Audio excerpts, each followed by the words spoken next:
All sports, all the time. There's heroes and there's legends. Heroes get remembered. Legends never die. This is the Spoken Podcast. Hold your ears, folks. It's showtime. I'm your host, Lance Twidwell. Man, that kid, he can ball, man. He can ball. Touchdown, Kansas City! Patrick freaking Mahomes, baby! Let's talk some sports, because that's what we're here to do. You are tuned in to The Spoken.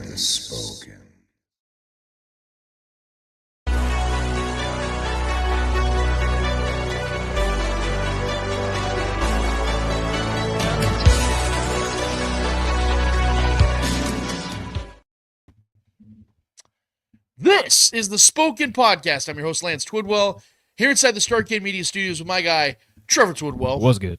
Episode 308 is in full swing, full motion. We're so happy to be with you, and of course, for you to be here with us, as we have another awesome show for you guys. It's been a while, and don't sue us, Stained.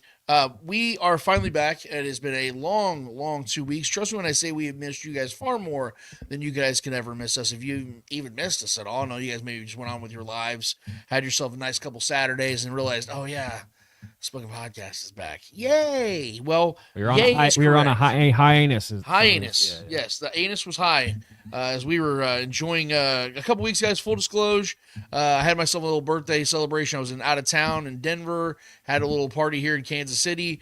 You know, it kind of just it was a perfect opportunity in between, you know, times where it kind of slows down a little bit whenever the NFL season decides to slow down, because it's a year-round type of situation we have here going in the NFL. But we decided to take that time, and now we're back here with you guys to have a conversation about a lot of things, because a lot still has happened, even though it is the slower time of the year. So we are here for another episode, guys. Like I said, we're at episode 308. We appreciate every single one of you guys that have been with us along for the ride, or whenever you guys decided to join on the bandwagon, whenever it is. If this is your first show, thank you guys so much for being here. And if you're here, you might as well go ahead and do us a solid and get on YouTube. Help us grow that platform, guys. We've been doing that for the better part of 2.5 years now. We're trying to really grow this platform on the YouTube side of things. Facebook, Twitter, all that's already taken care of itself. You guys have been great for us there. But if you guys could do us one more solid, man, go to YouTube, go to the Spoken Podcast as we're live streaming right now, and subscribe, hit notify, hit share. All that stuff really means a lot. It does. Otherwise, I wouldn't bring it up and waste your guys' time every single episode. But the biggest thing we need you guys to do is get in the comments. We want you guys to be a part of the show. And I mean that. I don't want this to be where you guys just listen to us like you do to all the other sports shows that are out there, where you just have to listen. We want you to be one that is being listened to as well. We want you guys to be ones that are communicating with us as we're doing the show. I was telling Trevor last night when we were kind of just talking, you know, bouncing ideas around. I was like, you know, one of my favorite shows of late was when the Xavier Worthy situation happened. Obviously, I wasn't happy about that, but the way the show was going that day, the pace and the tempo, where you guys were updating us and we were updating you guys, and there was this cool just camaraderie going on that whole show. That's the kind of shows we like the most. The only way that's going to happen is if you guys chime in, and we want that to happen. We also have an entire segment of our show called Speak It, where we dedicate that entire segment for you guys to ask us any question you want in the world of sports, and we answer back as authentically and as, well, I would say responsibly, but I'd probably be lying on that one. We give you guys our authentic responses, and we try to make sense of our answers whenever we give you guys those. So definitely, just like I said, guys, if you're going to be here, you might as well chime in. You guys might as well be a part of the show if you're going to listen to the show. Our guy Dustin Norton chimes in and says, "It's the most honest of the Chiefs podcasts I listen to." That means a lot, Dustin. Appreciate Shout out to you bro. and your son, man. We appreciate you, man. And I believe Dustin DM'd me on Twitter about a few days ago, just checking in. I always appreciate when people do that, man. That shows that people care. So shout out to Dustin, who's one of our regulars, our OGs, man. And we always appreciate your responses and you chiming in, man. Your contributions to the show. Definitely appreciate that. There's a lot of you great guys out here, a lot of you great ladies too, man. We welcome it all, and we appreciate all you guys for being a part of this, and we want this to be as interactive as possible. Trevor, how you been these last couple of weeks, man? Let the people know. I mean, you've had a lot of changes going on, man. You want to let people know, if you want to, what's going on, man? That'd be great. Yeah. I quit my job. I'm homeless. No.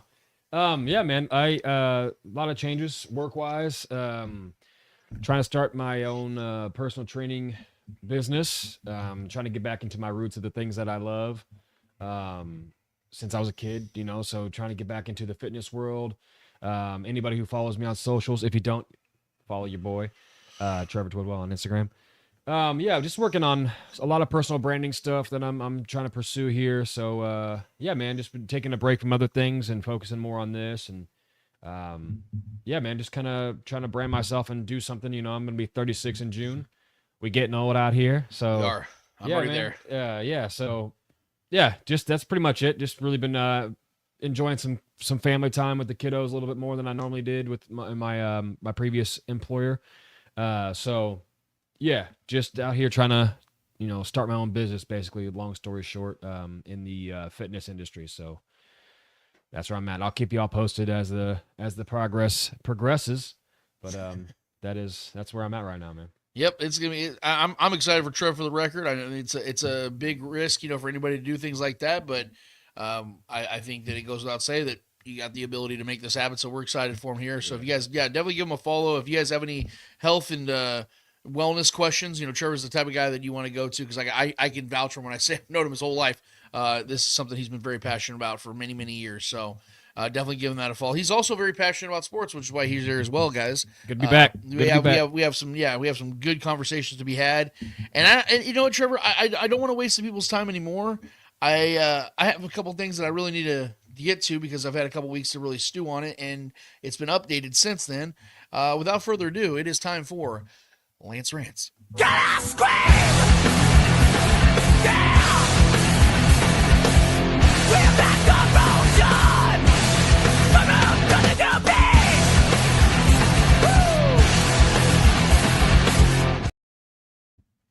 Well, the NFL did it again, boys and girls.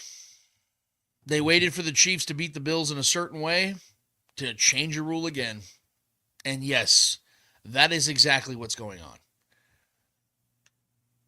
I'm not an idiot. One of my favorite sayings is, I was born, but it wasn't yesterday. It's plain English, don't bullshit me. That's what that is. And the NFL is trying to bullshit us once again. And yes, us Chiefs fans should take this personally.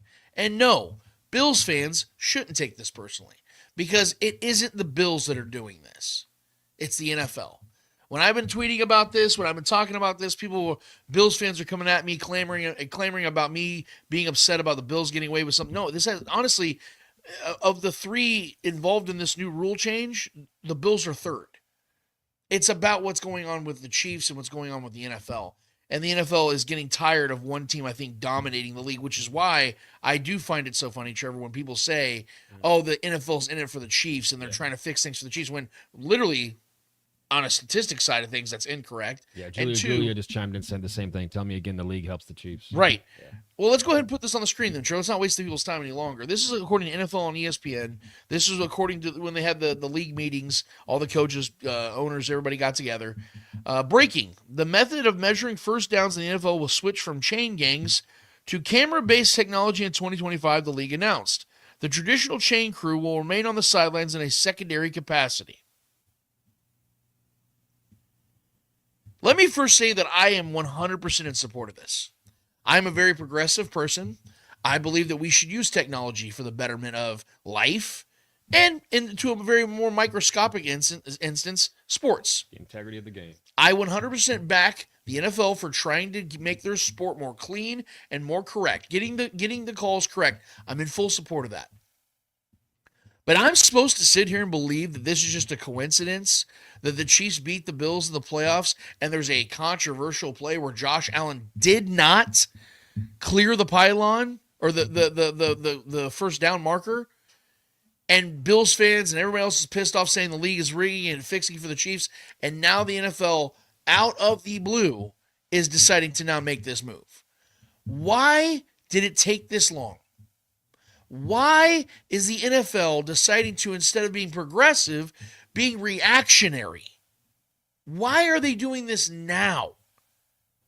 You cannot tell me it's a coincidence that the NFL is deciding to now officially do something we've all been asking them to do, not necessarily getting rid of the chain gang, but moving off of the chain gang, using actual technology like they've been using in every other instance in the game for these measurements. We've been talking about this for years, Trevor, since we were kids, about how this is so archaic. Yeah. It made sense in the 60s, 70s, and 80s, But since the 90s, we've had technology, adequate technology, to actually measure first downs and what is a first down, what isn't a first down, for that long. For 30 years now we've had it.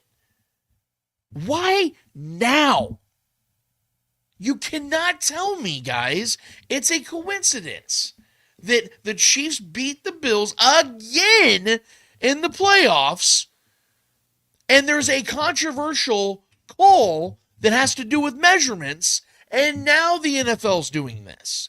It is literally no different than what took place a few years ago when the Chiefs beat the Bills in maybe the greatest game ever played, with the overtime rules being the way they were. And then what do you fucking know?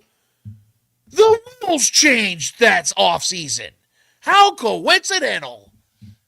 I'm just saying, guys, the math is mathing. When the same team beats the same team multiple times, and in multiple times rules change those off seasons, you can't tell me, oh, well, that's just the NFL being progressive. No, it's the NFL being reactionary to something they're trying to move off of. They're tired of seeing Josh Allen being shorted in the playoffs because they want a true rivalry for Patrick Mahomes. You guys have to understand this. The only rival that Patrick Mahomes has is Tom Brady. He is now fighting a ghost, as LeBron said once about Michael Jordan. Patrick Mahomes' peers are not on his level. None of them are. The man has lost to 2 current quarterbacks in the NFL in the postseason. And both of those games, one of those games was in the AFC Championship in overtime, and the other one's to Jalen Hurts in the Super Bowl. Think about that. 2 guys in the league right now have beaten Patrick Mahomes in the playoffs. And think about how many playoff games Patrick Mahomes has played. He's played damn near 20 postseason games already in his career. That's what the NFL's looking at. They're trying to, and I'm not trying to be Fox Mulder here, where I want to believe in all these conspiracy theories, but the NFL's kind of telling on themselves here. Yeah, the timing is pretty evident. Yeah, they're literally telling on themselves here by saying, okay, we have to keep adjusting here because, these are things we've been wanting to do anyway, but now that there's a benefit here for the team that keeps dominating one side of the NFL and most of the NFL, maybe this is the right time to do it. You guys are telling on yourselves. This shit should have been done years before Patrick Mahomes was even in the league. Now you're doing it because it's being used, quote unquote, to the benefit of the Chiefs winning. Which, by the way, again, the Chiefs simply beat the Bills by the letter of the law in the overtime game years ago. And in this time, if you watch from any angle, and they even went to New York to review the play, and it showed that Josh Allen did not clear. Now, I understand when there's a huddle of a bunch of alpha males bumping into each other and there's a pile of human beings all over the place, it's very difficult to see. It's very difficult to understand. I know the chip in the football is coming and all that other stuff, but still, it's going to be almost impossible to really know where the guy's knee went down. Forward progress was stopped. There's going to always be problems with this. But to decide to finally make the move that should have been made years ago, once it's actually being in a controversial setting and the Chiefs benefited off of it, that to me is just it's too fitting, Trevor, for me that this continues to happen after a matchup between these two teams happen. I mean, I almost thought, Trevor, when Bass missed the kick wide right against the Chiefs in the playoffs 2 years ago, they were going to ban missed field goals. Like, you know what? Those don't count. Just get rid of kickers. Yep. Yeah. No more kicking. It's just for it. throwing and running. Like, I really thought for a second, like, they might pull some shit. There might be something like that. Luckily, they decided to, give us a break that offseason. But this offseason, here we are once again, Trevor, with a clown show. I don't know what your thoughts are. You and I have not really talked much about this, but this is where I stand on it, dude, is that, look, I'm not somebody that believes, like, in the rigged conspiracy stuff, but I do believe the they're opportunists, and they saw an opportunity here to say, you know what? Let's make it a little bit more difficult for this dynasty because they got away with something, quote unquote, in our eyes. Let's go ahead and change the rule now to make sure that doesn't happen again. Yeah, I mean, all this means to me is that we got to keep the tradition alive, and now the Chiefs got to go out there and win a game with the new rule change benefiting us.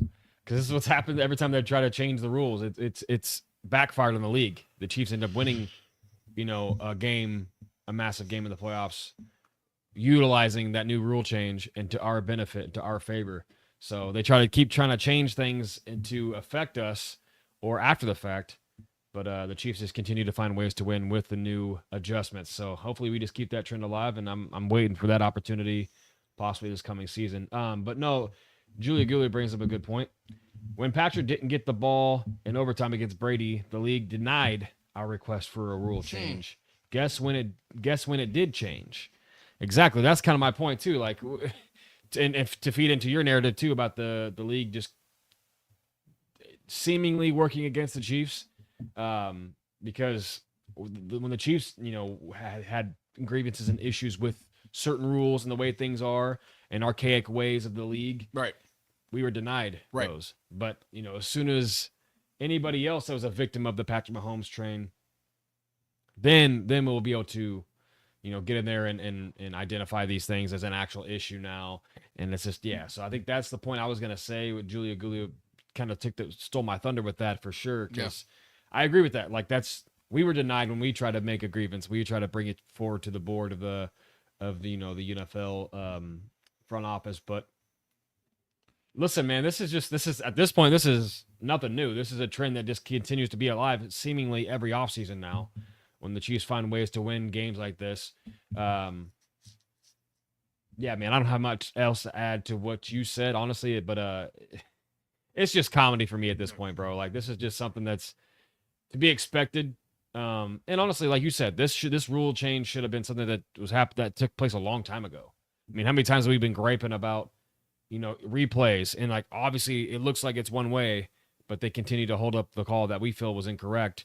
And if we just had a more of a, if we leaned to the technology a little bit more, had a little bit more of an accurate analytical system that really dictated on what the actual truth of the situation is, that's a little more closest to undeniable as possible, we could do that instead of someone's eyeballs judging whether, or these sticks judging whether, the tip of the nose of the ball got the first down or not. I think honestly, this is a positive thing for me, even though it is kind of like directly like a slap in the face of the Chiefs, because like continue to try to change things to alter our success. But I think it's a good direction for the league. Obviously, it's only a good thing moving forward, just with the accuracy and the integrity of the game, to keep it as honest as possible. So I have no problem with the change. I'll ask this real quick: if the roles had been reversed in that playoff game, Chiefs Bills, and let's say Patrick Mahomes was short on that play, do you think this is changing this offseason? No. Exactly. Yeah. That's what I'm saying. There is a narrative. Like you and Julia Gulio both said, the Chiefs were denied when they wanted to change the overtime rules after losing to the Patriots the way they did.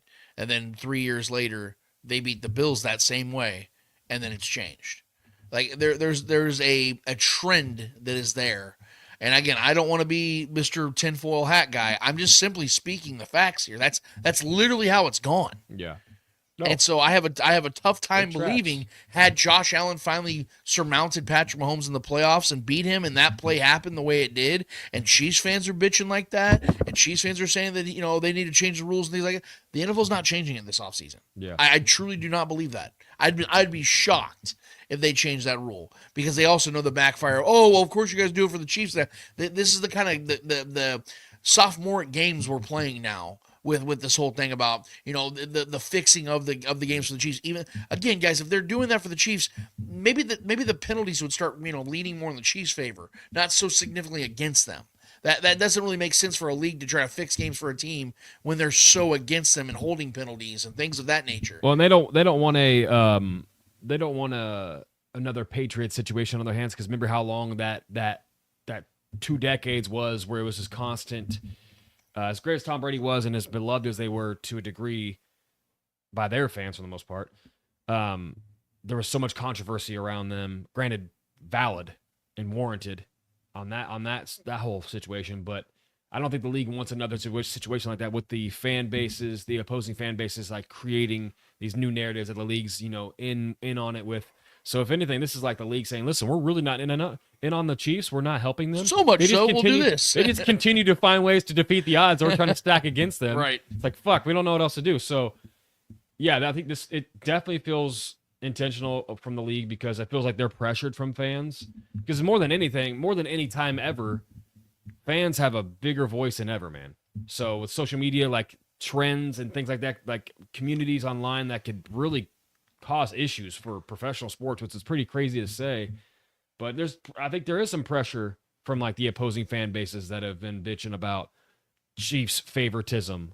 So I think some of it is that, and it is what it is. I mean, that just means that we're that great. So is this true that what Julie Louis said, the Bills are also doing a Hallmark Christmas movie? Yeah, I guess that like in the very end, like Patrick Mahomes steals the girl. Like, is that what happens in this one too? Like, or our guy John Harrison says, the Bills Hallmark love story movie doesn't end with the ring. LOL. Let's just be friends. Yeah. Oh, that's good. Let's be roommates. Let's be roomies. Yeah. Oh man, I can't wait for that one. So yeah, I don't know about that. I am not in on the loop on that one. Would love to make a cameo there. Oh God. Well, if Haley Steinfeld makes an appearance, I'll watch it. Yeah, I'll give her a high five. Yeah, what's up? What's up, Haley?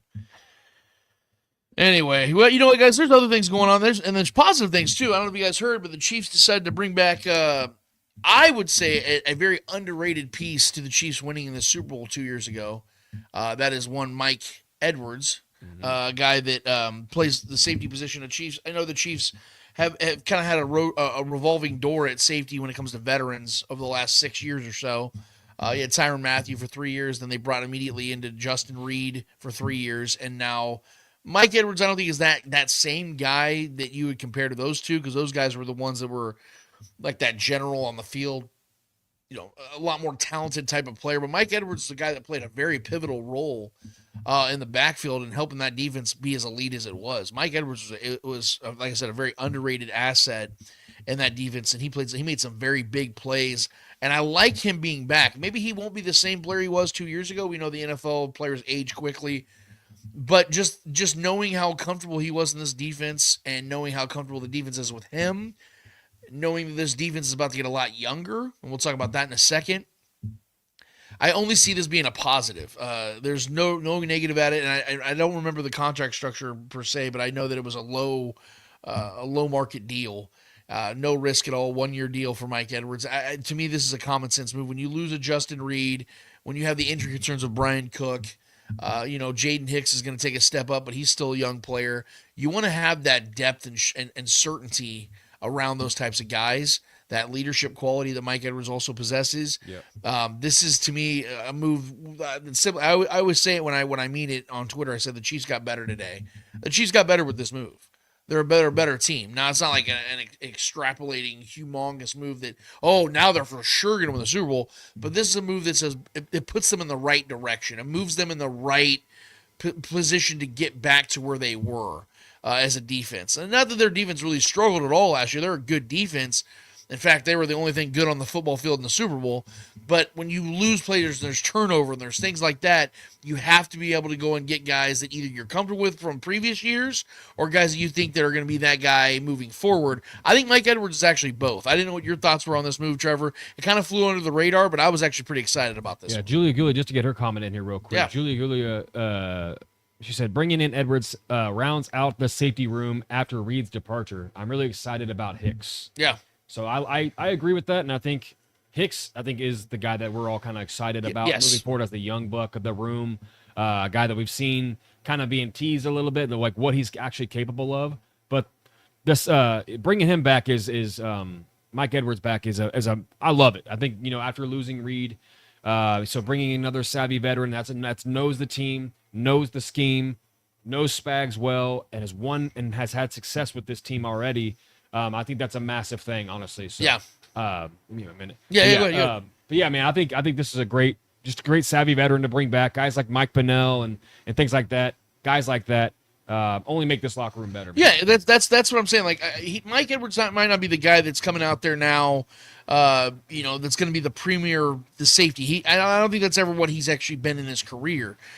What I see him as is that guy that can step in and show some of these young guys a few things to look out for. Like, to make kind of a loose comparison, DeAndre Hopkins wasn't very effective on the field last year. But I truly believe that DeAndre Hopkins had everything to do with the development of Xavier Worthy last season. Because you saw, and I don't know if you guys heard these stories that came out of camp or came out of practice, DeAndre Hopkins was even like showing the wide receiver coaches like, hey, let's look at this. I've been in the league for 10 plus years. I see things that sometimes other people don't see. And DeAndre Hopkins, I believe, had a big part in Xavier Worthy turning that corner and becoming an effective asset in this offense last year, and could have very well pushed him in the right direction to become a star in this league. I think Mike Edwards could do that maybe with Jaden Hicks. Hey, yo, man, hey, watch for this. Look for these things. Practice this way. Eat this way. Do these things. Sleep this time. You know, like there's veterans have the intel that young guys don't have yet. Yeah. And when you're a 28, 29-year-old guy like Mike Edwards that can show, you know, a 22-year-old Jaden Hicks something, if he's receptive to it, that could change Jaden Hicks' trajectory and make him a star player too. Those just little tweaks here and there could be that. And even if Mike Edwards doesn't play a big role on the field this year, if he does something like that, signing him to this deal was worth it. And I'm all for it because I think that he can be that guy that can be that coach on the field or that extension of the coaching staff. And that's the kind of guys that Brett Veach and Andy Reid very much like, and that's what Spags needs on his defense as well. If you notice the way the Chiefs build their defenses, they don't go out there and spend top money on defensive players. Look, they just brought back a Minahu on a $7 million deal. You know, they got Drew Tranquil on a very, very nice deal. Bringing a Minahu back, we didn't even really talk about that. Yeah, but that was a common sense move. You know, you had to do it. But you got him on a low market deal. What I'm saying is the Chiefs usually bargain spend on defense, but who they're getting are guys that have experience. Like the veterans they bring in may not be the top defensive guy on the market, but they're dudes that they know we're going to draft heavy on defense, and we're going to have these guys that might be middle-tier players. They're going to show these guys the ropes that are far more talented than these middle-tier veterans ever were. But you get that wisdom and that knowledge and that experience around these types of young, moldable and formidable players. That's why guys like Joshua Williams and Jalen Watson and even Trent McDuffie, who was and obviously he was going to be a great player no matter what, but having those kinds of guys around L'Jarius Sneed, around Justin Reed and guys like that was so paramount. Having around Mike Edwards was so paramount because those veterans were teaching these guys things. Yeah. So that's why I think this Mike Edwards signing more than anything is such a big deal for this team this season, man. So I definitely wanted to give that one its flowers because I think it deserved it, and I think this is going to be one of the underrated signings of the offseason for the Chiefs. No one pays attention to it right now, but in like week 8, 9, 10, you know, there's an injury here or there, or you start to see the development of Jaden Hicks turning into a blossoming star. You're like, man, I wonder what it was. Well, obviously having Spags and Dave Merritt helps big time, but if you have guys like Mike Edwards who bring in that almost decade-long experience in this league and has helped this team already win a ring before, that's going to be, oh yeah, that's also a piece of the recipe. That's also a part of it. That little garnish that you added to the equation that made Jaden Hicks that much more of a player, and that depth already there is already a big piece to the equation for this defense to continue to grow and develop and elevate. That kind of segues where I'm at right now with the draft, guys. We're less than 3 weeks away from the draft. It's already here, and I have been, with the time that I've had, because like I said, I've been out of town, been celebrating, you know, things like that. The time that I've had, though, in between, I have been really, really honing in on a few positions in particular, but also some players. And the names that I'll give you guys as to who I want to see the Chiefs take early, I'll reveal that in a week or two. But right now, today, what I want to do with a little less than 3 weeks to go before the draft, I want to focus on two things. Obviously, the positions that Trevor and I and you guys obviously want to see the Chiefs attack early in the draft. But I'm also going to show you guys I don't want to call it this, but I think some of you guys might call it this, a batshit type of a draft scenario that I revealed on Twitter a little over a week ago, that I think the Chiefs could do something similar to this if they really want to, because there's already such a disadvantage for a team like the Chiefs who draft, you know, 30th and below, or 30th and above every single year in the first round. There's such a disadvantage of that because they're not getting a chance to get one of the 10 to 15 best players in the draft every year. So they got to be more creative. So my mentality with how the Chiefs draft has really changed as well, because, you know, Trevor and I growing up, every year the Chiefs were picking like 17th to 20th. Yeah. They were always in that area of getting like really, really, really great players. The Chiefs don't get that a chance very often anymore. So I decided to be a little bit more aggressive. This is my aggressive version of how I see Brett Veach drafting. And for the record, I think there's a better chance that he's going to trade out of the first round pick than moving forward. But I still think that chance is there. And I picked a team that I think the Chiefs could have a really good trade relationship with in this regard because of their lack of draftability over the next 2 years. So let's go ahead and put up those picks real quick, Trevor. So these are the picks that I had in these positions. I'm going to explain to you guys how I got to this position. So with the 19th pick, obviously the Buccaneers hold that pick right now. The Buccaneers are a team that are very old. They need more draft capital. They want to build a younger team around Baker Mayfield, who's still their quarterback and the quarterback of their future, in my opinion, because he's not even 30 years old yet. I think he just now turned 30 maybe. So they have their quarterback signed. They have a couple young pieces like Bucky Irving and guys like that they want to continue to build around. So what I did is I gave them more draft picks. So this is how I got the 19th overall pick. What I traded away was the 31st overall pick this year, next year's first round pick as well, the 133rd overall pick in 2025, 2026 third round pick, the 66th and 95th pick this year, and the 2026 fifth round pick. What I got in return was the 19th overall pick, obviously from the Buccaneers, the 70th, 100th, 138th, 157th, and 194th overall picks. So all those are trade scenarios that I had with certain teams in this draft, not just with the Buccaneers. It was as it was going. And the weird thing is with some of these draft machines, teams will offer those trades to you. So I'm not like always looking for these trades. Somebody will offer me one, and if I want more picks, that's what I'm going to go with, even if I have to move back 8 to 10 spots. And that is where I think Brett Veach is going to be in this draft. Even with me trading up, I gave the Chiefs 2 more picks in this draft. Because the 2025 draft right now, to me, is far more important than 2026. Because you guys got to think about it like this. Chris Jones, Patrick Mahomes, and Travis Kelce are now officially in their 30s together. Right? Yep. Chris Jones will be 31 this year. Travis Kelce's 35, will be 36. Patrick Mahomes will be 30. That means that this draft is the one that is going to be the most important for the next 3 to 5 years. Yeah, Julie Gulia says, just a reminder, Chris Jones is not getting younger. Exactly. Yeah. This is why if you look at the picks that I took, I went heavy on defensive line. Now, we had a guy in our comments, Trevor, on our Facebook page of the Spoken, challenging my pick of edge when I went edge first with Pierce. Yeah. Guys, I understand. And look, from the naked eye, I understand why people were like, why would you go edge first? Well, for one, a guy like Pierce is insanely talented. I know he has supposedly some off-field concerns, but that is nothing new here in Kansas City. We know the Chiefs take risks on guys that have off-field issues. That's not something new here. And I understand that you have guys like Karlaftis and Omenihu here in Kansas City, and you just drafted a first-round pick in FAU a couple years ago. So you're looking to go, why would they do that?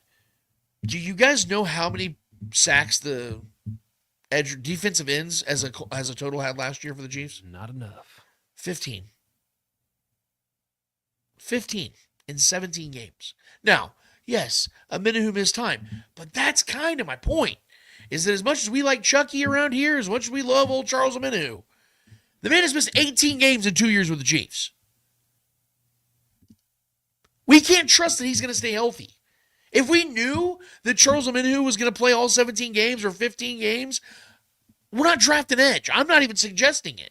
Yeah. Because he's going to be there. And George Karlaftis is going to be there. And George Karlaftis, who will just be 24 years old this year, is going to be a guy that's going to develop his game. Well, granted, even to the Omenihu point, he's here for another 1-year rental. Exactly. It's not like he's a long-term answer. So you want to go and get a guy that's going to be here for the next 4 to 5 years on a rookie deal.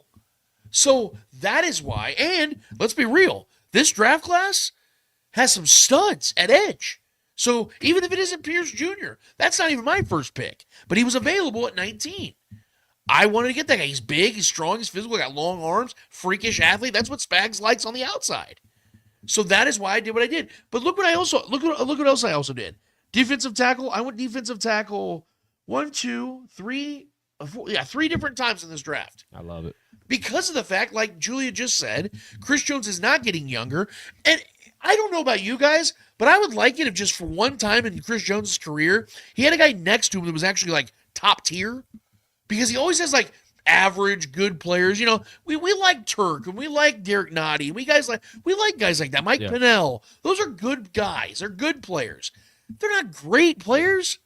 Well, how badass would it be if you had like a Brothers of Destruction type middle tier of your defense, where you had veteran Chris Jones on a monster deal with this rookie phenom that's going to go in there and can play edge and can play defensive tackle, a versatile type guy that's 6'5", 315 pounds, that can, maul the middle of an offensive line and stop the run and help with sacks. Take some pressure off Chris Jones, for Christ's sake. So that way Chris Jones can kind of age gracefully. Because we saw the toll that 2023 had on Travis Kelce. I truly believe that's why Travis Kelce aged so quickly in 2024. Yeah. Yes, but in 2023, the offense was predicated on Patrick Mahomes and Travis Kelce. Yeah. And I truly believe that shot Travis Kelce's body, dude. He gave it everything he had, and I think he juiced himself. And that's not what I want to see for Chris Jones as he starts to get older. I think Chris Jones could have one of those Reggie White-type careers. And I'm not saying that lightly, because Reggie White's one of the greatest football players ever. Yeah. But at 37 years old, Reggie White had over 15 sacks. I think that Chris Jones could be that guy. That's only, though, if Brett Veach builds that type of defense around Chris Jones to allow him to get more one-on-ones. I mean, it'd be nice to see Chris Jones get one-on-ones, period. So that is why I attack so heavily on defense. And quite frankly, I know that wide receiver is always the one that everybody goes to, and everybody's like, oh, got to get wide receivers. Guys, they have Rashee Rice, Hollywood Brown, and Xavier Worthy already. Not to mention they signed Juju Smith-Schuster back. Like, they already have 4 receivers on their team that we know will make this team. I'm not worried about wide receiver this year, and that's coming from me, the guy that bitched about it for 2 years. I think they've done a good job at wide receiver this offseason. And yes, Rashee Rice will serve a suspension, but I got faith that Xavier Worthy is a guy that can take the brunt of the offense if he needs to. And I know that Hollywood Brown, although he has injury concerns, is a guy that I think will turn the tide for this team and is talented enough to be a guy that will help contribute in this offense. What I'm saying is I have more worries at running back than I do wide receiver. I think the running back's a much bigger need in this draft. That's why I have the Chiefs going with Devin Neal. That could be late, but he was still available in the draft at 194. So I took him. There's other running backs that the Chiefs can take. I know our guys at Chief Concerns love Judkins out of Ohio State. Take him. Yeah, our guy D-Mac Wakefield in the chat. So I like some of those day 3 guys like Belton, Harris, Kisser, and at 194 for Neal for sure, but the Chiefs can't have a class that big. He says, I also follows up and says, I do love James Pierce Jr. and Darius though. Shout out to D-Mac. You guys want? I'm not just saying this. D-Mac's here. Yeah. Hey, bro. I hope you're doing great, man. D-Mac is a dude that you want to follow when it comes to this stuff as well. You guys, I don't know shit to compared to some of these dudes out here in the draft. D-Mac's one of those dudes. So if I get his approval, then I feel pretty damn good about it because D-Mac's a very knowledgeable guy. We've had him on the show before. Got to have him back, man. Shout out to D-Mac for being in the chat with us today, bro. Thank you so much for being here. Maybe this draft class won't be this big. I'm just somebody that is so obsessed with the 2022 class. I love the way Brett Veach drafted in that. And I know that's not going to happen every year. Yeah. You're not going to have 12 picks and then trade a couple away to get further in the first round. Then you have still 10 more picks. That's not going to happen every year. Right. But I think 2025 could be that year they do it. Because they have 8 picks right now. If they were to trade out of the first round or trade forward and then trade back later in the the 3rd or 4th rounds, they still could get around 9 to 10 picks. That's what I want to see. Selfishly, I would like to see it. And that's why I made this extreme scenario this one. I'm going to be my next one's going to be a little bit more moderate, a little more realistic. Who are you trading to get those picks though? Well, that's what I'm saying. Well, okay, I didn't even do that in this one. You notice that? Yeah. And I'm not even going to say his name, but y'all know who we're talking about. I didn't even trade that player in this draft. These are simple picks for picks. This is the more insane scenario. The reason I did it was intentional, guys, to show you that Brett Veach has a lot of different avenues he can go down. I don't think they're sitting pat. I have a hard time believing, Trevor, they're going to sit at 31. I have a hard time. I think they're either trading up or they're trading out. Well, especially with the display we had in the Super Bowl. Like, I know that doesn't really apply to the logic to why we would be a little more aggressive in the draft, but stylistically, the way Veach does things, the way when we lost to the Bucs, we've talked about this ad nauseum on the show. When we lost to the Bucs that bad, that was the most aggressive draft he's ever had. Right, following that Super Bowl, one of the most aggressive drafts he's ever had. So, well, he nailed it that day. I think they only had 6 picks, but they got Creed Humphrey, Trey Smith, Noah Gray. They landed 3 or 4. Yeah, so they took care of businesses where the glaring weaknesses were on display. Is what I'm saying. So. I love that you're going defensive tackle or defensive line here heavy because I think that's where we need to go. That's the main need here because we talked about Chris Jones and You know, we have all these other filler guys. You know, losing Turk sucks, so that's another body that's gone too as well. And then, you know, George Karlaftis, does he take that next step further and become, you know, better? He's been great in the postseason, but does he put together, you know, full seasons that are more respectable, in my opinion? That's a question mark. You know, and Felix looked to take another step this past year. When he got opportunity, he looked pretty good. Yeah. So can he become something too? We don't know. But always throwing darts at the dartboard for the defensive line is always where I'm at. Right. You can always pay for offensive players in the league or free agency, going to get guys like Hollywood Brown and things like that. That's easier to build that way. Defense has got to be homegrown to develop really, really elite defenses. And I want you guys to look at something else in this draft that I did. Don't look at the defensive end or edge that I took. Look at some of these other positions I intentionally took as well. So obviously I did answer at offensive line because I do believe the Chiefs need to have some depth there, even with you know, knowing that they signed Jalen Moore at left tackle. Yeah. I still think they need to hedge their bets a little bit here and take some offensive line. My last pick was Jalen Travis, and here's the thing about this guy. I look at RAS scores because I know the Chiefs do. The Chiefs are big on RAS scores. All these players that I took, go look these guys up on the RAS scores. That's the athletic scores, basically. Look at all of their scores. These guys are in the high 8s, 9s. So that's why I took a lot of these players. That's why I loved Jack Kaiser, because he's an extreme athlete. This guy could be, you know, the next Drew Tranquil for this team. You know, because Drew's probably not going to be here for another 2 years. So you go and get a guy like that in the mid rounds that can replace Drew Tranquil, have a year behind Drew and Leo Chenal and guys like that, and watch, monitor, play special teams, things like that. And then all of a sudden he's the next guy in year 2. That's what I was looking at. Some of these, because some of these picks have to be successors.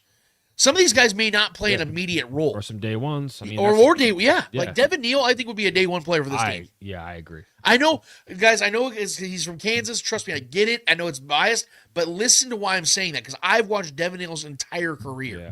If the Chiefs get Devin Neal, they are getting, and I mark my freaking words, guys. They are getting what they were going to have in Kareem Hunt in 2018 and beyond. I'm not saying the same stylistic player. Maybe not as good as a pass catcher, but yeah. But he does. That's the thing. He does. This dude has such an amazing feel for the game. Yeah. He understands where to attack, when to run, how to run. Like he is so in control of his body. Finding the end zone too. Yes, dude. I mean, he does. He has no fumbling problems, no injury problems. He's a good sized back. He's around 6 foot tall, about 215, 220-ish pounds. Very good running back, a complete back. Yeah. Now there are better backs out there. Don't get me wrong. If they go and get Sampson out of Tennessee, they get Judkins out of Ohio State. We're talking value here. Fine. Yeah. But those guys are going to be in the first 2 to 3 rounds. Right.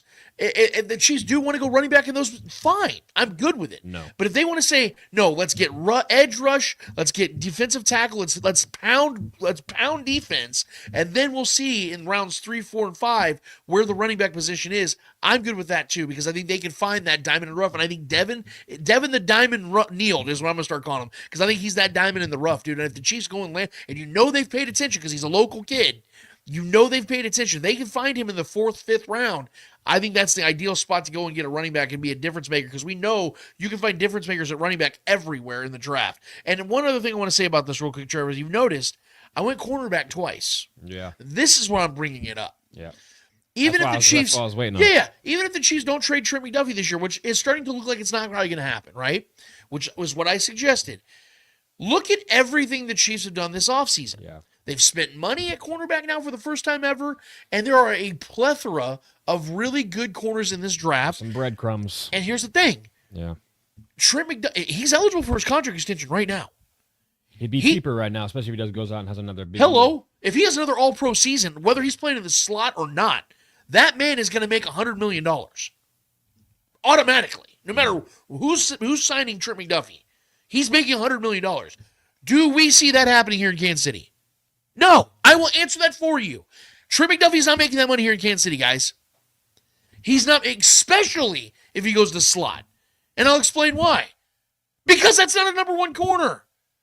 Your number one corner plays on the islands, guys. Think about all the greatest corners of all time. They're on the outside. Slot corners are valuable, no doubt. Yeah. But you draft those guys. You sign those guys to smaller deals. If Trent McDuffie is getting moved to slot, the Chiefs are not paying him that type of money. And the way But he's really, really, really good in the slot. He's great. Yeah. Trent McDuffie is one of the best corners in football. Yeah. I mean, but it's not like he's a bad outside corner. He's either. not a bad. He's actually good. He's very good. But he's because of his size, the way he isn't a physically he doesn't play a physical style. You know what I mean? He plays more of like a shadow. He's more of a shadow type corner. I think what helps him though, and as far as to his benefit, to his argument, is he dominates the receivers like in the AFC though. Like the Jamar Chases, he's only one of the few corners that's like shut Jamar Chase down. Yeah. That's very difficult to do. But if I can get guys, I took 2 stabs in the draft, one early and one later in the draft. If I get and both these dudes, by the way, are over 6 foot tall and about 200 pounds. Those are more of Spag style corners. Yeah. Look at Fulton, who they just signed. I love that. 6'1", 195, ideal, 200 pounds. Yeah, ideal. Yeah. Long, linky, physical running, very physical. Well, I think he's like 5'11". He's about Trent's height. Yeah. But he plays a very physical style. He's got a longer wingspan though. He plays press man. He plays the style that Trent doesn't. That's why he's able to move Trent over to slot, because now you have a guy that plays that style. So that's what it's about to me. But if you can continue to pay, get guys on the outside that are very capable and cheaper, and you could pay Trent that kind of money to be that dominant force. But again, I get it. The market for slot corners is not what Trent's going to be demanding. And again, and worth. Maybe Veach finally changes his tune, but dude, we just now for the first time ever saw Brett Veach spend any real money at corner, and it wasn't Trent McDuffie. Yeah. That's what I'm saying. Like, it's kind of telling that they didn't say, hey, let's take care of Trent first, and then go try and get a guy like I said, there's been definitely been some breadcrumbs. And he's only going to get more expensive. And how this draft goes, too, could be a little more telling as well. Right. So that's why I put some assurances in my draft. And I'll be real with you guys, a little spoiler alert. I think no matter what mock draft I do, I'm going to have multiple corners being drafted. Because I think Brett Veach, he's just obsessed with drafting corners. Yeah, it's DBs always. He loves, because he's good at it. I think that's the best. What did I say? Of all the positions he's had, he's had 8 hits at corner or defensive back in drafts. That's the highest of any position else he's had. I think like linebacker was the other one. It's undeniable. Man. He's done such a great job at drafting corners. So the defensive backs as a whole. So I think that he's going to take a couple stabs because some really, and these 2 guys that I named right here are, and ask DMAC, ask anybody else. These are 2 guys that if they landed on the Chiefs, this defense is going to get nasty quick, man. So much that Joshua Williams might lose his job.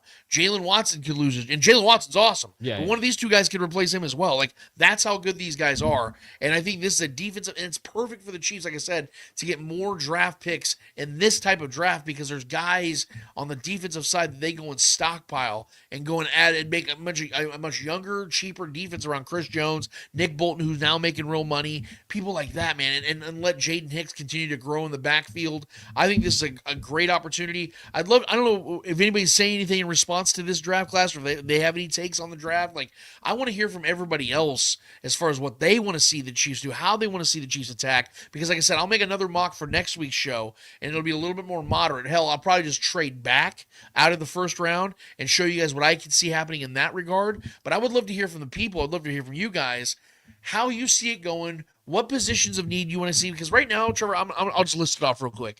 The positions that I think the Chiefs have to attack first and foremost, you could say it's in exact order. Defensive tackle, defensive end, cornerback, running back, and then offensive line. Like, those are the 5 positions the Chiefs have to attack in this draft. I think in that order specifically, yes. too, yeah. Like, the first 3 have to be on defense. Like I said, you have to go and get Chris Jones a running mate. You got to go and get him a nasty dude. And I'll say, okay, you know what? I'm going to break my own rule. I'll tell you guys a name right now that I love. Walter Nolan. That is a guy. Go look him up right now. He may not be available if the Chiefs stay at 31. Maybe they trade up 4 or 5 spots. Maybe they get up to like 26 with the Rams. Maybe even try to go a little further and try to test their luck and try to get to 23 with the Packers and try to get them. There's trade opportunities for the Chiefs to move up if they want to. Yeah. And get like a Walter Nolan. That's the guy I think right now I want the most. That's like realistic. Obviously, the Chiefs have no shot of getting like Abdul Carter. They have no shot of getting him. He's going to be one of the first 5 picks. Yeah. But I'm saying like a guy that I think could be in that 20 to 30 range. Walter Nolan. Go look him up, guys. Do some homework today. If you don't know who he is, DMAC, let the people know. Anybody else that's watching this that does draft study, you vouch for me here. This guy is nasty. He's nasty, and I've been watching film on him. I think he's a beautiful pick, a perfect fit for the Chiefs. Beauty. Crockett. Like he's the kind of guy that I would love to have on this defense. That's the first name off the board for me, guys, that I would love to see the Chiefs get. But yes, edge is still a position of need. Like Trevor said, Charles Minnow on a 1-year deal. Are you going to invest heavy money in George Karlaftis? Has he taken that step to justify it? I think Karlaftis is here for the long haul because I think the Chiefs know that they have a solid player in him that's always going to give you 8 to 10 sacks. He's never going to, I don't think Karlaftis is ever going to be that guy that's giving you 15 to 17 sacks. He's going to be that guy that just is there every single week. Yeah. Plays hard. He's a bull. He's going to give you 8 to 10 sacks. He'll make big plays in the postseason. He may never be your top-tier rusher, though, which is why if they go and get themselves a top-tier edge rusher in this draft, we're going to be really happy, guys, because having that dominant presence on the outside changes everything. Like, you've seen it in many instances throughout the NFL where having that dominant edge rusher, if he's on his game that day, they win the game for you. That's why we always talk about the most important position in the NFL is quarterback. The second most important position is the guy getting the quarterback. And then it's the guy protecting the quarterback. Those are the 3 most important positions. And when you have let's say the Chiefs let's say they land a guy who's the next, I'll say it, Myles Garrett. Imagine going to get like the next Myles Garrett. How much that would change the trajectory of this team for the next 5 years. That's a fun. You know what I'm saying, though? Like every year someone gets the next star. Yeah. If the Chiefs were able to land a guy who becomes that running mate for Chris Jones for the next 2 to 3 years, or gets that next nasty edge rusher to give you 17, 18 sacks a year, where does this defense go? And that reinvigorates Spags. That reinvigorates Andy Reid. Say, hey, we're in our 60s now, but we just got ourselves a dog on the other side of the ball. Patrick's in his prime. Yeah. Bitch, we ain't going nowhere except more Super Bowls. Like, that's what I want to see. I know it's not sexy to go after defense in the draft. I know everybody wants the high-flying wide receiver. Everybody wants, you know what I mean? I'm right now. Yeah. I have to put ice on it right now. I can't stand up. I want this to be the draft, dude. Like something like this. The Bradley Chubb going. Yes, I got a Bradley Chubb going on. Maybe the going to 19 is a little extreme, sure. But I'm showing the extremes, again, to intentionally show you what Brett and each of them can do in the more realistic versions of it. Either way, I think the Chiefs are going to get more draft picks than they have right now, more stabs and more opportunities to get better players, and their evaluations are far better than anything I could ever dream of having. So I like it. What are people saying, Trev? Yeah, John Harrison was chimed in and said, I want to see Devin Neal or DJ Giddens in a Chiefs uniform next year. Definitely one of those two would be, 2 local boys that would be 2 dogs as well. I mean, I'd love to see those from 2 good programs. It's funny saying KU's a good program now because we're definitely on our way up. It's fun to talk about that now. And then Julia Gooley, obviously in response to the Trent McDuffie nonsense. I don't know. McDuffie got them forced fumbles and he shut Tyreek the fuck down. Yeah. Not to mention he gives Jamar fits. So agreeance there. And then Justin Norton says we need some new refs in this draft. They let us down in the Super Bowl. I think we kind of let us down in the Super Bowl in a lot of ways, but real quick to respond to Julia, there's nothing I'm going to refute when it comes to Trent McDuffie's performances. When have I ever said, I don't like the way Trent McDuffie plays, I don't think he's good? I've given him nothing but praise. Yeah. That's the point, though, guys, is that the Chiefs are going to have to be cheap somewhere, right? Right now, look at their defense. They're paying Chris Jones heavy money, defensive line. Mm-hmm. They're paying Nick Bolton market money, linebacker. The defensive backs, if you're going to pay them, you're not cheap anywhere on the defense. So then what? You're going to go cheap on offense? No. That's where Patrick Mahomes plays. You want to give him veterans. You want to pay money for offensive line and wide receivers and things like that. You want to be getting skill position guys for Patrick Mahomes. Mm-hmm. That's where you spend the money. So you have to be cheap somewhere. Where are you going to be cheap? That's the question. This is a salary cap sport. Yeah, the only grievance I had when you brought up this Trent McDuffie trade is when we were trying to trade him for DK Metcalf. That's where I was hung up.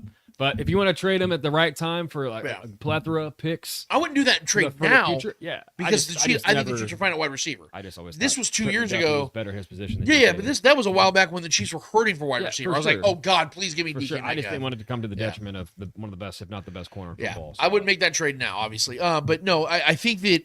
Like I said, we have to keep an open mind here, guys, of the business side of things, is that we have to understand that not everyone's going to get paid, even if they're fucking awesome. Yeah. There's some great players the Chiefs have that are just not going to make money here. Again, not to be cliche, but the Patriot way, man. Look how they did. That they sustained so much success for so long because they had no problem letting great players walk. Exactly. Look, not even trade. A lot of them just walked. Look at Joe Thuney. Joe Thuney is the best left guard in football, guys. Yeah. And the Chiefs just traded him. Yep. Why? Because they didn't want to pay Joe Thuney, even though he's still great. They didn't want to pay a 32, soon to be 33-year-old guard $20 million a year. It was a brilliant move, honestly. It was. It was the right move to make. Yeah. Yes, it hurts. It sucks. Because Joe's been such a valuable asset for 4 years. One of the most valuable players in football, man. The entire sport. But it had to happen because they knew we have a 25-year-old Trey Smith that we need to invest in for the next 5 to 6, 7 years as our right guard. They had to make a choice. So if you're looking on the defensive side of things and saying, hey, we draft the shit out of cornerback. We defensive back as a whole, we drafted very well. Trent McDuffie's price tag continues to just soar because of other guys throughout the league that are making big money that aren't Trent McDuffie, aren't as good as Trent McDuffie. What are we going to do? Are we going to invest that kind of money into him, or do we take that money and pay 4 players? Get better up front, too. Yeah. That's what I'm saying, man. Like, I know it's not a popular move, and I know people kill me for it, but guys, I think I'm going to be right. I think I'm going to be right here. I don't think the Chiefs are paying Trent McDuffie. Maybe they do keep him for another couple of years with that rookie control and maybe tag him or something. You didn't think they were going to pay Nick Bolton either. Well, that's true, but here's the reason they got why. him on a good deal. Because I thought he was going to get 18 to 20. Yeah. They got him on 15. Which, if he was able to test the market entirely, he probably would have. Exactly. He wanted to be here. We got out of it. Yeah. So you get him on a $15 million for 3 years? Yeah. So Nick Bolton gets out of that at 28 years old? Dude, that's a great deal. That's why I loved it. Even though I wasn't not every Nick player Bolton. will take that kind of deal either. Nick Bolton wanted to be here. And this is to that same point. If the Chiefs were to say, hey, we're getting Trent McDuffie on a 3-year, $79 million deal, I'd be like, oh my God, yes. I mean, yeah. Oh my God, yes. Like, I would take that deal right now. Sign that for the quickness. But we know that's not happening. Yeah. We know that he's going to get 5 years. And we know he deserves $20 million. He's going to get that because that's where the market now is for these types of cornerbacks. That's true. You know what I mean? So it just, that's not going to happen. So I know people think I hate Trent McDuffie. I don't. I don't, man. I love this dude. Well, it's a star power thing too. Like corners and receivers are becoming like this. Obviously, receivers have always been like the star players for the most part in the NFL outside of quarterbacks. But corners are really kind of starting to grab some of that star notoriety too, like the top tier cornerbacks. Oh God, yeah. I mean, I know they kind of set that. But he was like still an outlier of his time though, like with this persona and the way he kind of developed. But like, and he can play both sides of the ball and he's a multi-sport star and all that. But corners are really starting to starting to gain more traction again, to where they're starting to get big time money. Yep. You know, you're seeing the league, guys. I'm not making this up. Look at right now. The market is the market. Yeah. I mean, was it Horn from the Panthers or was it the Panthers? Yeah. He got $100 million. Like, he's stud. He's not as good as McDuffie. No. He's good. Yeah, he's very good. Legacy player as well. Yeah. God damn, dude. Like, that's crazy, dude. So I don't want to see him go, but I mean, I'm starting to kind of come to terms with the fact that that's a big possibility. They not this season, but maybe next. They have 3 years left of control of him because they have this year, next year for the 5th-year option, and then they have a tag year. They can technically tag him twice, but you don't want to do that because then they'd be paying him like $30 million. Well, then he's technically losing value as he ages too. Right. So the best time would be probably next year to make a move if we were going to do it, or I mean, this year during the draft and get that would be crazy. Yeah. But you still got control though, so we can still milk that cow for a little while longer. This is where I sit right now with the draft. I'm not gonna. I will tell you guys when it comes to the picks or the positions, I'm not gonna budge much. But next week I will have I will make a mock draft where I'm actually trading back, not as aggressive up front, and then I'll show you guys how I can get creative with that and see if that's a way. I think that's gonna be probably the more realistic way Brett Veach goes. I will say this, and I know he's not a controlling owner, but I think that Clark Hunt's gonna have a say in that. As far as, because remember the Chiefs were hosting the draft. Yep. I think if that had been in any other scenario where the Chiefs weren't hosting the draft, I think they trade out of that pick. Trade out of that one, yeah. I really do. I mean, we were vehemently pushing for us to do that, but we understood. I mean, it was the first time. It was a massive moment for Kansas City. Having that pick was, in the and they drafted a local kid too. It's like, So this next week though, we'll definitely discuss it more, guys, and go in further depth because, like I said, the draft will be here before we know it. I'm so excited about it. I think it's going to be a great. I think the Chiefs have a chance to really capitalize here and get themselves some real studs on the defensive side. And if they get themselves a dog at running back, if they get one of these, Devin Neal, Sampson, Judkins, one of these types of guys, this offense is going to elevate again, guys, like close to 2018 again, because they haven't had that type of running back in the backfield since then, since Kareem Hunt in 2018. And you saw how that offense was just unstoppable. You get that back again, man, something close to that where you're, throwing the ball out of the backfield, those little wheel routes and things like that, hitch rails. It's going to change the way things go in Kansas City when it comes to the offense. And then people will finally stop fucking blaming Matt Nagy for everything. Yeah. But anyway, Trevor, it is time for Speak It, man. What are the people talking? What are they asking us, man? All right, so listen, I've got 5 questions in here right now. But as I go, I would love to see you guys chime in a little bit more and give me a few more, maybe a handful of other questions for those who are watching right now, who are tuning in. So if you guys got questions, definitely as I go into this segment, throw me some more. Would appreciate it for sure. But off the top rope, we always got our guy Des Norton off the top rope. Thoughts on Commissioner basically admitting he was against the tush push and seems to be pushing it to be banned. It's not shocking at all, guys. And look, maybe I take an unpopular stance on all this. I think the play within the confines of where we're at right now is totally fine. Yeah. But it's an unwatchable play. And maybe I'm still obviously a massive fan of the game, but as I've gotten older, I'm starting to watch the game a little bit more as a critic. And from a viewing perspective, if you're okay, what is the number one thing that the NFL wants? Casual fans, right? They want the casuals because they know the loyal guys like us are going to watch every game no matter what, right? We're obsessed. We're already in it. They want the people that have other things going on. They want to get their eyeballs. That's why the NFL is going into international areas. That's why they're having games on just about every damn night of the week. That's why they're doing some of the things they're doing. They're marketing the way they're doing. Okay, so if you have a play like that, do you really think the casual fans are going to want to watch this game? As it's a copycat league, and we know that other teams are going to try to do this and have been trying to do this play, and it's an unwatchable play. It's a bunch of scrum. You might as well watch rugby. That's the kind of play it is, like a rugby play. Yeah. I have a feeling. No shot at rugby, but no, it isn't a shot. I'm saying rugby is that's the kind of game they are. Yeah. The NFL isn't rugby. They don't want to be rugby. There's something else. So this play to Goodell, and he's been telling on himself by the way he's talking about the concern of the health and safety of the players. Motherfucker, shut the fuck up. You're sitting here talking about the health and safety of the players. You want to go to 20 regular season games. You're worried about the players' safety and health? Give me a fucking break. Yeah. No, it's not about that. What it's about is the viewing experience, the aesthetics. He wants the game to be beautiful. He wants the game to be like basketball, basically, where it's separation and throwing the ball and all the highlight plays. They don't want 22 fucking dudes piled up on each other 5-6 times a game. They don't want that. The play is not any more dangerous than any other play out there. It is not. So I don't want to hear about the health and safety. That's not my problem. My problem is from a viewer's perspective, looking at it from the perspective of a casual viewer and the guys that are trying to make as much money off this league, it doesn't work for them. That's why this play is going away. It will be banned. And I don't necessarily agree that it should be banned, but from a viewer's perspective, I get why it's going to be banned because it feels does dirty not work. banning a play that seems, in all of its nature, completely legal. Exactly. That feels dirty. It is dirty. Yeah. So I mean, yeah, I don't really know how I feel about it. I don't think it should be banned personally.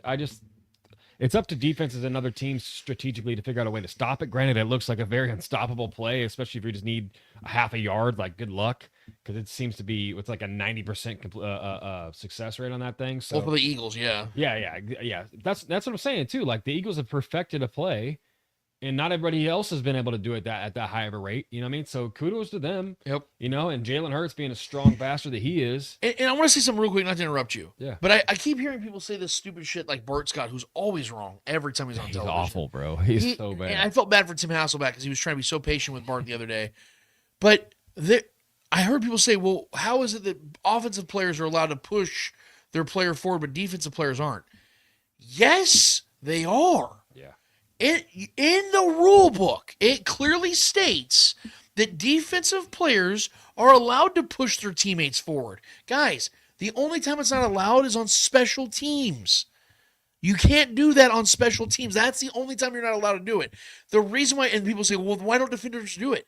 Guys, think about the difference in mentality between an offensive player and a defensive player. Offensive players are trying to move forward, right? Defensive players are trying to stand their ground. So you're not, in your mind as a defensive player, trying to push your guys forward. You're trying to keep those guys from going this way.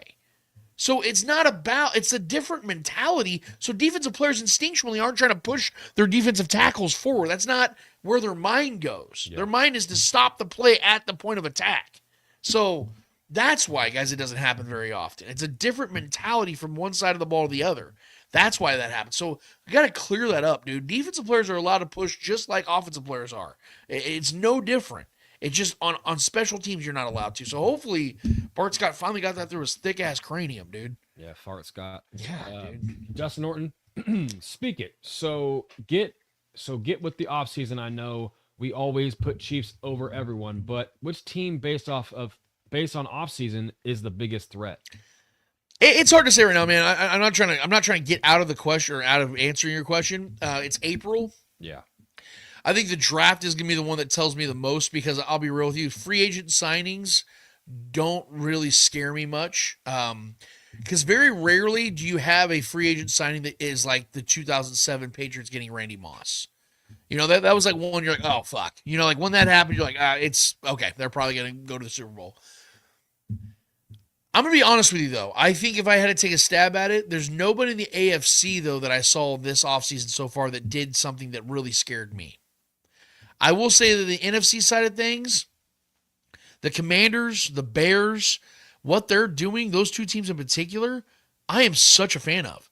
And I think those two teams are going to – Commanders already got the NFC Championship, so – they're all in. Yeah, now the pressure's all on them to get back. Mm-hmm. But the Bears? Dude, I think Nick Wright was just a year too early. That's a team you got to watch out for next year, in my opinion. I'm not saying they're going to the Super Bowl. But what they're doing right now, they're doing it right. They already got their franchise quarterback. I believe in Caleb Williams 100%. I 100%. He's still got to show it, but yeah. But dude, he only had 4 interceptions last year. Yeah. Like he's doing the right things. So many sacks. And he had 64 sacks. Okay. Granted, a lot of those were on him too. Oh yeah, held the ball too long. Yeah. He's got to learn. He's always had that problem. Yes. But there was a guy that in Kansas City had that problem a little bit in college, and now So what's going to happen is this. You see the way that the Bears are building their team. They're building it within the interior now. Yeah. That is the right way. So now it's a great move to get. Yes, and you have a offensive-minded head coach with that quarterback. Man, I like what the Bears are doing this offseason. There's other teams that have had good offseasons, no doubt. But those are the types of teams you got to watch out for. That I think if you're as far as threats are concerned, the Bengals have only gotten worse. They're spending all their money on 3 players, and they're all on one side of the ball. Their defense is going to be ass this year. The Bills have only gotten worse. They're probably going to lose James Cook. The pressure continues to mount on the Bills because they still haven't won shit. They still haven't gotten to a Super Bowl. The Ravens, they got John Harbaugh on an extension. Congratulations. You got Ronnie Stanley back. Congratulations. He's hurt all the time. Like, Derrick Henry's going to be 32. Like, I don't see something out of the Ravens right now that scares the shit. I mean, they're going to be good. They always are. Yeah. But there's nothing like, oh, shit. Yeah, they did that this offseason? Oh, fuck. Like, nobody in the AFC has done, especially in the AFC West. I'll just say that right now. I have respect for the Broncos. Yeah. Nothing but respect for the Broncos. And side note, I can't believe I'm saying this. Broncos fans are cool. Bro, I was in Denver for a week, and I was wearing my Chiefs gear all the time. Nothing but cool. I had not one bad experience. Everybody was nice to me. So I just want to say shout out to Denver. I couldn't believe it.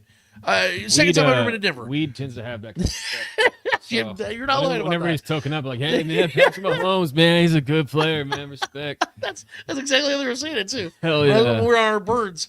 So I respect the hell out of what the Broncos are doing. I think they're going to be a good team moving forward. But the Chargers and the Raiders, like, I feel like some of the moves that they're making are acts of desperation. Like, especially the Raiders. Like, I love Pete Carroll, but he's in his mid-70s. Yeah. They overspent on Geno Smith. Like, and I love Geno too, but he's 34, going to be 35 years old. They just gave him a 3-year deal. Like, some of these moves are just very, very, like, desperate to try to get relevant. Asses and seats. Yeah. So to answer this question as long-winded as I possibly can, I just, unless somebody can point me to a team that's done something that's just exponential this offseason, there's nobody that really scares me at all. And the Chiefs have very few holes. They just need to add some skill to a couple positions, and they're going to be set again because the Chiefs have it where they need it. They have the quarterback, they have their head coach, they have skill position players down, they have a good offensive line. I just don't see it where anybody has gone over the Chiefs on the especially the AFC side of things. I just don't see it. And especially within the division, like you said, like say the Chargers got better, say the Broncos get better this season. I expect both those teams to improve and be better. And I do also expect the Chiefs to improve and be better also, especially getting some guys back that we didn't have the majority of the year last year, guys like Hollywood Brown, Rashee Rice, hopefully at some point. So you're telling me that those other teams got better and they'll be more competitive and we'll have close games with them? Yeah, that's fine. What happens in all those close games with them? We always win. Yeah. So, like, it doesn't really change the outcome for me because could some of these games be a little more tense and tight? Yeah.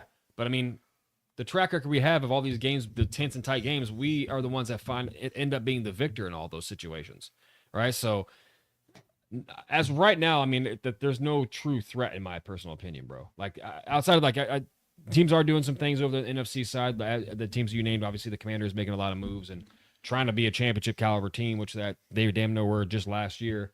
But AFC, man, this is the same story every offseason, right? The Buffalo Bills have been the threat for the last several years now, and the same outcome continues to persist, right? So we can just point a finger at any team and say they're going to be a threat. Yeah, I mean, the Bengals, man, they brought back both their stud receivers. Cool. Those guys have been around the whole time. You know what I mean? They haven't won shit. So I'm just saying, like, it's just, this is no real threat in my opinion until proven otherwise. To be honest. And real quick, I want to ask anybody that can help me here.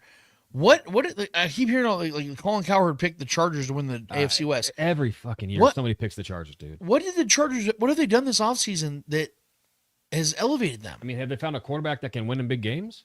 Yeah, have they done that yet? What is Herbert? Like, they always talk about how Jim Harbaugh took this job because big game he had Herbert. Okay, what has Herbert done in his career that makes you think he's the guy? Superior talent. Yes. 100%. Dude, it's maybe the best arm in football. But what has he done? But he can't win. Right. He can't. He's going to be 27 this year. It's proven he can't win big games. What has he done? He's got to prove that. And it's not like the roster got better. Yeah. In fact, it probably got worse. They lost Joey Bosa and Khalil Mack. Yeah. You don't just replace those guys. So where did they get better? That was their strong suit. And I heard Colin go, I'm really leaning into Jim Harbaugh. As if you don't lean into Andy Reid. Right. What are we doing 3 straight here? Super Bowls? What are we doing here? Like, Jim Harbaugh's an awesome coach. But as I told you guys, going to Los Angeles, that told me he's never winning another thing in his NFL career as a head coach. I'm sorry. You came outside of a Patrick Mahomes injury. You came at the worst time. Yeah, you came at the worst time. Yeah, you came into Pat's house, man. That's a mistake. So, yeah, it's always the Chargers. That's what, dude, every year, there's always somebody that picks the Chargers. Yes. Every year, they fall victim to it. Colin, man, come on, man, what you doing? Julia Gulia, is this Pacheco's last year? Yes. With the Chiefs, yes. Yeah. Yes, with the Chiefs. I know that, again, nobody wants to hear that. It's not a popular take, but guys, we have to understand. He's a fan favorite. Yes. Yeah. He was a guy that has served his purpose. And look, I'm gonna give Isaiah Pacheco a ton of credit. Love Pop, dude. The man he's exceeded expectation. Think about this. 7th round pick, and he was the starter for back-to-back Super Bowl champions. 7th round pick. Yeah. And that alone makes him what he is. Like, his career has already been more than a success. There were so many odds stacked against him, and he's done what he's done. You can't expect that career to last 8 to 10 years, especially with the same team. The way he runs, the style of play he has, how did we not see that this was going to burn out quick? It's fun while it lasts, but when you run that aggressively and things like that, injuries are going to start to stack up, and that's exactly what's happened with him. Injuries are starting to pile up. And even though he's not old, he's only 25 years old, he'll be 26 this year, that doesn't change. In fact, it gets worse. And why would the Chiefs invest long-term money into him if they know that? Now, I do believe that Isaiah Pacheco's career is going to continue. Yeah. I think after this season, he's going to play for somebody else. He'll probably get himself a $15, $20 million deal somewhere, maybe even a little bit more. And he'll finally have that money he deserves. But it isn't going to happen here in Kansas City because, quite frankly, the Chiefs don't usually pay running backs. And 2, he's going to be in a place where he's no longer that viable option. Can we definitively say coming into this season that he's RB1?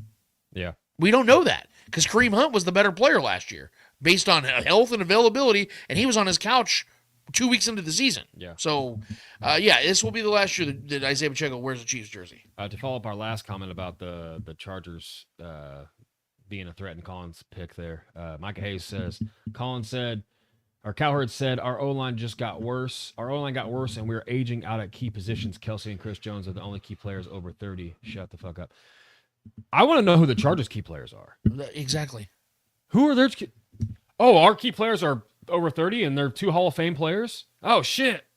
You know what I mean? It's like, what do you mean, bro? So I will say this. Key players I think of the Chargers right now, obviously they're their quarterback. Herbert, Rashawn Slater and John Alt. Yeah, they got several old running backs that don't do shit. And Rashawn Slater's missed half his career, and Joe Alt they have a possibly great young receiver over there. Yeah, and McConkey. Yeah, yeah, who I think is going to be an absolute stud, but still and a year 30-year-old guy. Derwin James. Dude, like, what do you mean, bro? That's for Colin to say that's age wild. Out at key positions. Please listen. Colin's right a lot of times, but man, his misses are fucking awful, and this is gonna be one of them. The O-line got worse. Yes, Joe Thuney being gone, it does make you worse by just the loss of him. Yeah. But okay, so my question to that is, okay, so does that make the Bears a contender based on adding Joe Thuney? Because if he's that much of a loss, then that means that he's going to make the team he goes to that much like a contender. And I don't understand like the attempt at addition by subtraction. The fact that we lost Joe Thuney makes the Chargers better. Exactly. Fucking how? Yeah, exactly. That'll make no sense to me. Because I guess you can make that case for the Raiders and Broncos too, then. Right. Because those teams have actually been a lot more active this offseason than the Chargers have. Yes, the Chargers have a hell of a coach. People want the Chargers to be great so bad. I think it's just this LA syndrome, to be honest with you. I think because there's so much population in LA, they need like a successful team. Granted, the Rams have been successful over the last several years, right? And they got a great quarterback in Matt Stafford and a great leadership over there, and they just won a Super Bowl 7 years ago. But something about like that, these big markets, they just want their teams. I mean, people have been wanting the Jets to be great for so bad. It was supposed to happen with Aaron Rodgers. Didn't happen. Right. At utter turmoil over there now ever since then.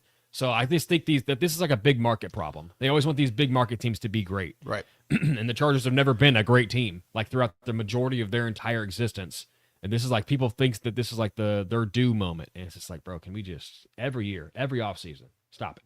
Julia Gulia, will Patrick always have to work with draft picks at wide receiver or veteran 1-year deals? Probably. Probably, unless Rashee Rice becomes that guy and we keep him around, or Xavier Worthy becomes that guy and we keep him around. He's a lifer type of receiver. Yeah, it's tough to say right now because I think you make a valid point about Rashee Rice. I think the Chiefs very much believe in him, and I think they would love to sign him. He's got to keep his nose clean and he's got to stay healthy. Those two things happen, then I think Rashee will be here for another 4 or 5 years for sure. Xavier Worthy, I think definitely, because they invested so heavily in him, trading up for him in the first round, could be that guy that sets that new trend with Patrick Mahomes. But yeah, it's been difficult. I think that trading Tyreek Hill kind of shook some things up because I think they were wanting to pair those two together for the foreseeable future. But Tyreek Hill wanting to be out kind of changed things up, and it just makes it's so difficult as a franchise, especially like I said, when you're drafting so late in the first round and you're hamstrung with cap structures, it's hard to stick the landing at wide receiver sometimes with a great player. Yeah. That's why you notice like a lot of like the mediocre or bad teams always have like that badass receiver because they were able to spend the money to go get him, or they were early in the draft, they could draft him. It doesn't happen for teams like the Chiefs very often. That's why they got to get creative sometimes and kind of make do with subpar wide receivers, or go and get a DeAndre Hopkins who's at the tail end of his career and in a low money making kind of guy, or go and get a collection of average receivers and hope for the best. I'm not saying that's what I like. In fact, I don't, but it's kind of difficult for teams like the Chiefs who are always on the top to go and snag. That's why Randy Moss, I bring it up again, Randy Moss landing in the Patriots was like this perfect storm where the Raiders gave up on him and were willing to give him up for like a 5th round pick. Yeah. Like that doesn't happen where you're getting prime Randy Moss for a late day 3 pick. That doesn't happen. So unless that happens, or unless the Chiefs find the diamond in the rough in the draft, like a Rashee Rice 2nd round pick, it's not going to happen for the Chiefs. Then again, the Patriots way, the way that they sustain success longer than anybody else in NFL history, they never had those stud receivers like that. You know what I mean? You had Julian Edelman winning fucking MVPs in the Super Bowl. You know what I mean? True. You had guys like that were just kind of like guys that just got the job done. Didn't have to be special. Granted, we've had Tyreek Hill, who's better than any receiver during that entire era of the Patriots. You know, we've had dynamic players like that. So I trust that we will still find guys, whether it's the draft or guys want to come play here in free agency. That's a very attractive place to come play. Yeah. We've seen guys like Hollywood Brown come back again for another 1-year deal to you know, truly showcase what he wants to do here. And I think things like that are going to consistently happen through Patrick Mahomes' That's career. the key word. What you said right there. The Patrick Mahomes, as long as Patrick Mahomes is the quarterback here, what Kansas City is going to be viewed as is the showcase centric, where guys are going to come here to try to show what they are and then go get paid elsewhere. Juju did the same thing. Yes, I think that's what's going to happen. Yeah. I think that's what Kansas City is. Now you're going to have your staples. I think Xavier Worthy could be that. I think Rashee Rice could be that. But there are going to be guys, like you said, like Hollywood Brown, they're going to want to come here, try to perform their best, and then go make that max money somewhere else. Yeah, that's what I think Kansas City that's is. a good problem That's to have. a great man. problem to Yeah, have. you can have To be that attraction where guys want to come here to play their best. Never in my days. Oh, no, we got Did the I worst out ever of him. expect? Oh, no. Never in my days did I ever expect this would be like a destination where guys would want to come play. Fuck yeah, man. This was like growing up. This was a place that people were trying to get out of all the time. Exactly. Same with like the Royals growing up. A lot of the we were that bad team that was spending a lot of we're money just a getting those farm guys. system for the rest of the league, and Yeah. it's just now it's like it's still such a strange existence as a Chiefs fan to kind of accept that we're that location, which is wild in the middle of the country. Micah Hayes, what should be the new strategy on kickoffs now that touchbacks are spotted at the 35-yard line, which is crazy? You know what? I think that we've kind of screwed the pooch here when it comes to kickoffs, because the whole change began because the NFL was claiming they cared about player safety. And then the NFL just said, you know what, fuck it, we're just going to start kicking in the back of the end zone and take the play away completely. Well, they don't want that now because it takes away an entire play that's exciting as hell and fans want. And so now they're doing like, oh, now you're going to be on the 35. What's going to end up being on the 50 if they keep kicking in the back of the end zone? Right. Like, I think that this sounds calloused, but I think that the old school way was the best way, where you had a lot more kickoffs and guys it's a collision game. Guys take risks playing this game. I'm all for safety, but at the risk of taking the game away from itself, it gets kind of convoluted, man, where it's like, do we really want to make more changes to the kickoff? Because it gets kind of how do I say it? It becomes kind of cliche-ish, or it almost becomes like a caricature of itself. Yeah. You know what I mean? Where it's no longer the game we remember, and that's the game we love. Now, obviously, there's evolution of the game where it's more of a pass game than it was a run game 20 years ago. Whatever, that's going to happen. That's a natural progression of a sport. But changing rules that alter the way the game is played can be a detriment. And I think this has been somewhat of a detriment, because growing up in Kansas City, to your point, Trevor, about what you said, some of the best memories we have is watching Tamarick Vanover and Dante Hall returning kicks. Yeah. That doesn't happen anymore. Why? Because the game is, they've pretty much changed the rules to make sure that doesn't happen anymore. Guys like Devin Hester wouldn't have the great careers they had if he didn't play in the era he did. Imagine Devin Hester trying to play in today's NFL. That would suck. He wouldn't be able to do it. No one would really know who he was. Right. No offense to him, but he wasn't like a skilled receiver, to be honest, like a top-tier receiver. Tyreek Hill wouldn't have elevated his game unless he was able to take some of those back. Still one of my favorite moments ever was Yeah. when he took it back on the Raiders, bro. The whole crowd was chanting his name. Yeah. It was one of the most epic memories of a Chiefs fan. So I think they've kind of just, like I said, gone a little too far. And I think the only way that they ever get back to where things need to be is maybe if they go back a little further. I just don't know if they will now, because they claim player safety, and I don't know if you can ever put that toothpaste back in the tube, man. Yeah, no, I agree. Let's see.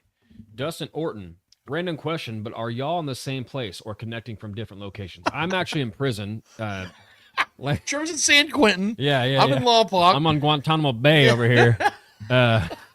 No, we're definitely we're in the basement of my house. So we're about 5.5 feet from each other, man. We're still trying to. It's been a crazy past month or so since we moved and everything. So we got a lot of work to do as far as the backgrounds go. But we're on the set of Prison Break. Yeah, I know. I look like I'm straight out of a Saw scene for sure. But all of my limbs are intact, and I want to play a game. So at least for now. But yes, no, we're literally sitting right across from each other. And even though it does look like kind of like different locations, because I have like a greenish filter on my end, but Appreciate the question there, Dustin. We are very much in the same location. I'm dying, man. That's funny as hell. Micah Hayes, do you think Kelsey can return to his old self if he comes up to camp 10 to 15 pounds lighter and is in the best shape he has ever been in, as it is reported his training to do? I think he can get to the closest version of his old self as he can be if he does, which I'm fully expecting. I think Travis Kelce knows this is more than likely his final season, and he's going to go out with a real bang. And that means he's going to be fully dedicated and locked in, as the kids say, when it comes to what he is immediately. We know that Travis usually has been kind of, I hate to say it this way, I don't mean this as a knock, he kind of comes into training camp getting into shape. That's his way. Yeah. I don't think that's going to happen this time. I think that Travis really is going for, I want to be at my best, or at least close to my best. But when you're 36 years old, Trevor and I know this, you're not at the physical peak that you once were. You still can be awesome. You can still be great. You can still be a badass. And I think Travis Kelce's actually going to have a really good season this next year. I can dare say I think he can even have 1,000-yard season this year. Yeah. But as far as being what he was at 29 years old, being what he was at 30, that's going to be pretty After tough the to catch, do. Yeah, that's the main thing that's changed for me visually with him is like what he does after the catch. Right. He's still got that when you catch and that quick pivot and he makes the guy miss. Sure. He still has that. But the vintage feet are move. slower. Yeah. The hips are a little bit slower. And that's just a natural progression of aging. So I don't think he can ever get back to his quote-unquote old self. But I think that his old self now, if he does things the right way and stays healthy, obviously, then he will be as close to it as he possibly can, which is still a top 5 tight end in this league. I mean, we got to think about it, man. Like, he had a rough year last year and was still top 5 in 2 different categories for tight ends. That's how great Travis Kelce is. His down year is still a top 5 tight end. Yeah. So I think that more than likely Travis Kelce is one of the 3 best tight ends next year. And what's going to be so cool to say is if he does retire after this next season, we could say Travis Kelce left when he still had so much left. Like, he's going to be one of those guys that, like, my God, that was his final season? He had 94 receptions for 1,015 yards and 7 touchdowns? Jesus, that was his final season? That'd be most tight ends' best season. You know, a lot of tight ends would, that's like age 25, 26 years old type seasons. Yeah. And this dude did that at 36? Good God, dude. Like, that's the kind of impression I think he's going to leave on the NFL when he more than likely exits after this season. For sure. Julia Gulia, do we draft a tight end in this draft? I don't think so. There's been rumblings. I don't think so. We've hosted some tight ends, but I'm not feeling it right now. I think that they're gonna. I think that right now they're set at tight end. I think they like their room. Maybe a late pick if there's a guy that's sitting there that they didn't expect to still be there. Maybe. I don't think this is the year. I do think 2026 will be a year they definitely do. But I think right now they like that, and they're so. I think. I know I'm speaking for the Chiefs here when I don't really know. My best guess is they're so focused on let's rebuild the shit out of this defense. Let's go and get 4 or 5 studs, and let's add to the linebacker, defensive end, defensive tackle, cornerbacks. Yeah. Let's go get some nasty on this defense again. This is the perfect draft to do it because, like I said, this draft is loaded with edge rushers, defensive tackles, and cornerbacks. That's what the Chiefs need to add to their rooms. I think that's what they're going to do. If they're going to go offense, it will be running back and it will be offensive line. It may be guard, it may be tackle, maybe both. Maybe a guy that plays swing tackle, maybe a guy that plays all the guard positions. They're going to add depth to their offensive line in some way, somehow in this draft. But I think the only places on the offense, and maybe they'll shock me. Maybe they'll go wide receiver in this draft. I don't see it because I don't think this is a very wide receiver heavy draft. I think outside of Luther Burden and McMillan, there's not a lot of guys in this draft that you could say, oh God, let's go get him. I think that this is going to be one of those meat and potatoes drafts for the Chiefs, and I think that's where they're going to stick with it. Yeah. Keep it in the tight end vein here.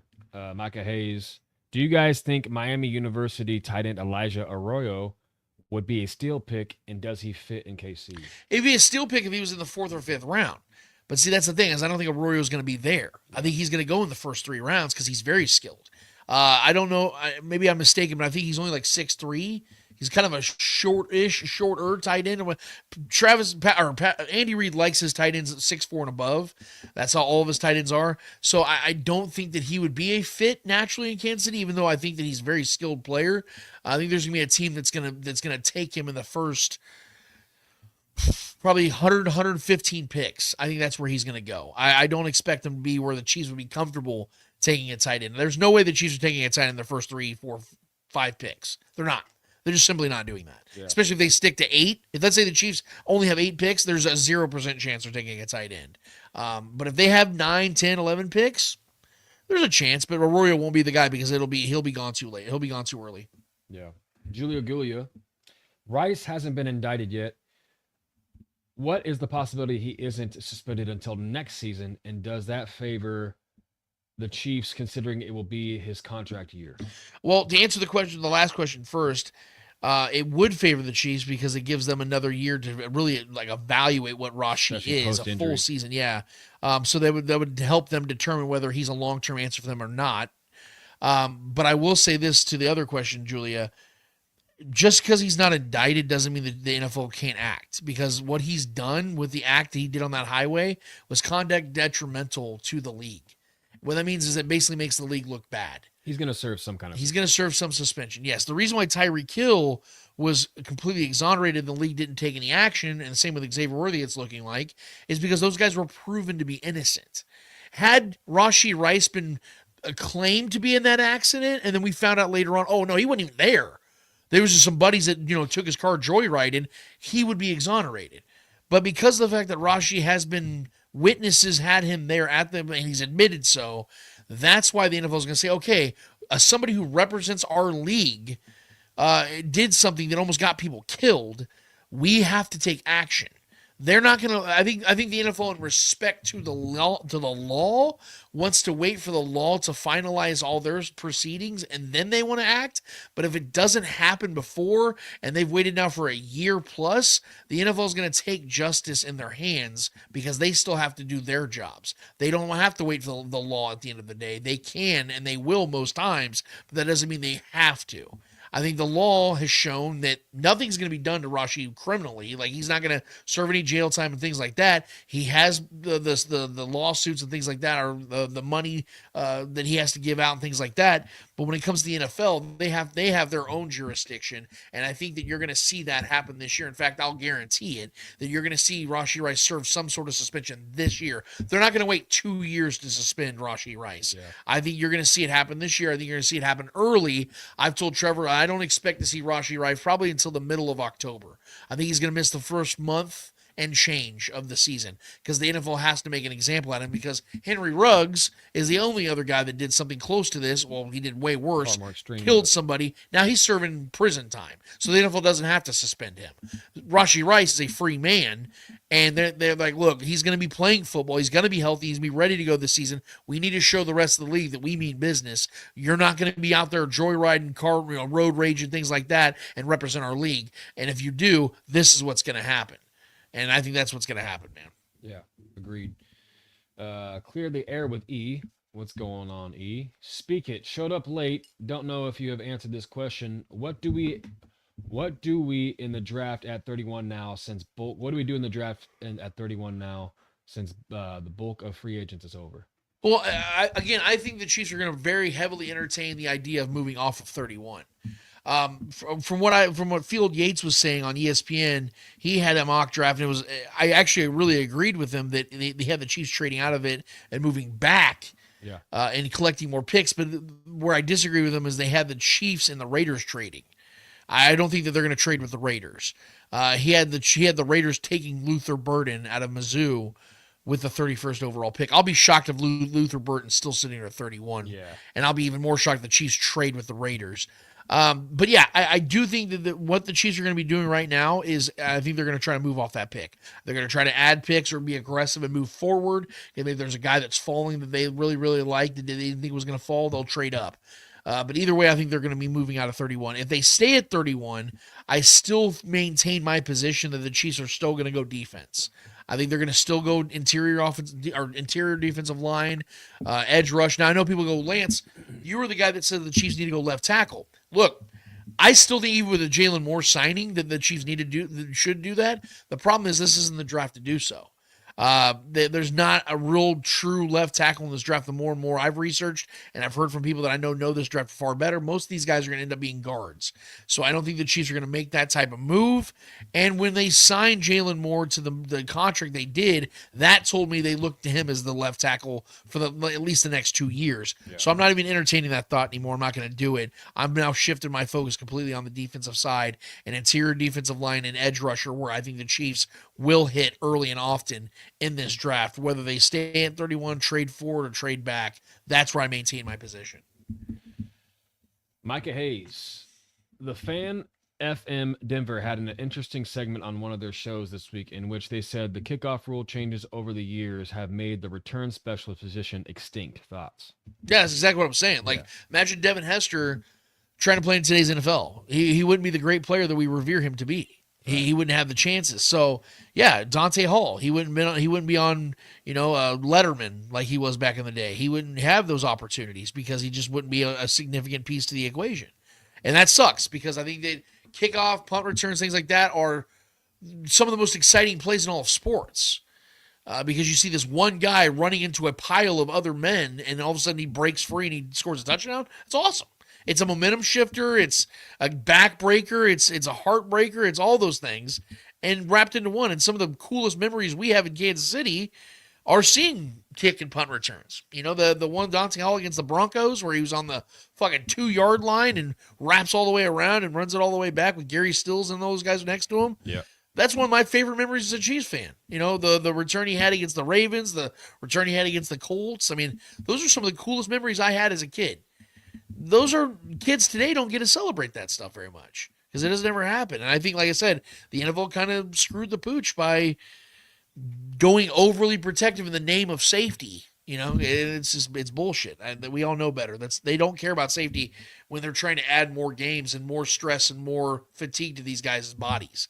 I don't buy that for a second. So this is, it's just to protect themselves from future lawsuits. That's what they're doing. Clear the air with E says, I totally agree about moving back and getting extra picks. Also, I know Lance and Trevor knew Leslie Nielsen. You guys know how to break out of the prison you are in. I just had to throw that one in there. That was, and R.I.P. Leslie Nielsen and the new Naked Gun movie that's getting ready to drop. Liam Neeson, baby. Neeson. And it's kind of funny how their names are kind of similar. It is pretty wild. Weird how that works. Yeah. It looks really good though. Leslie Nielsen, Liam Neeson. Yeah. So, that was a funny quote there. That's good. That's it though for the questions, man. Shout out to everybody for. I did see one from Faithful. Oh, okay. It says, okay, if Rice is suspended for that long, they definitely need another defensive weapon, not a player that never plays. Offensive weapon, I'm sorry, not a player that never plays. So if or she is out. Well, I mean, Hollywood Brown being back. Yeah, that's kind of the point I'm making. Yeah. Like, they've kind of solidified the insurance, and Nico Remigio's there. I think Nico's going to get his chance. Nico, bro. Shout out Julie Gillia mentioned that earlier. Yeah. I think that Juju's back. They're probably gonna sign another veteran before the season starts, maybe in camp. Somebody gets cut after June 1st. And again, they might still draft a receiver late, as just a flyer pick. Who knows? Maybe there's a guy they're high on that, is that, fucking Tuscaloosa that we don't know about that they like. That it's the 6th round. Let's take him. If Xavier Worthy builds upon how he ended last year, and I mean Hollywood's not going to have to be special, right?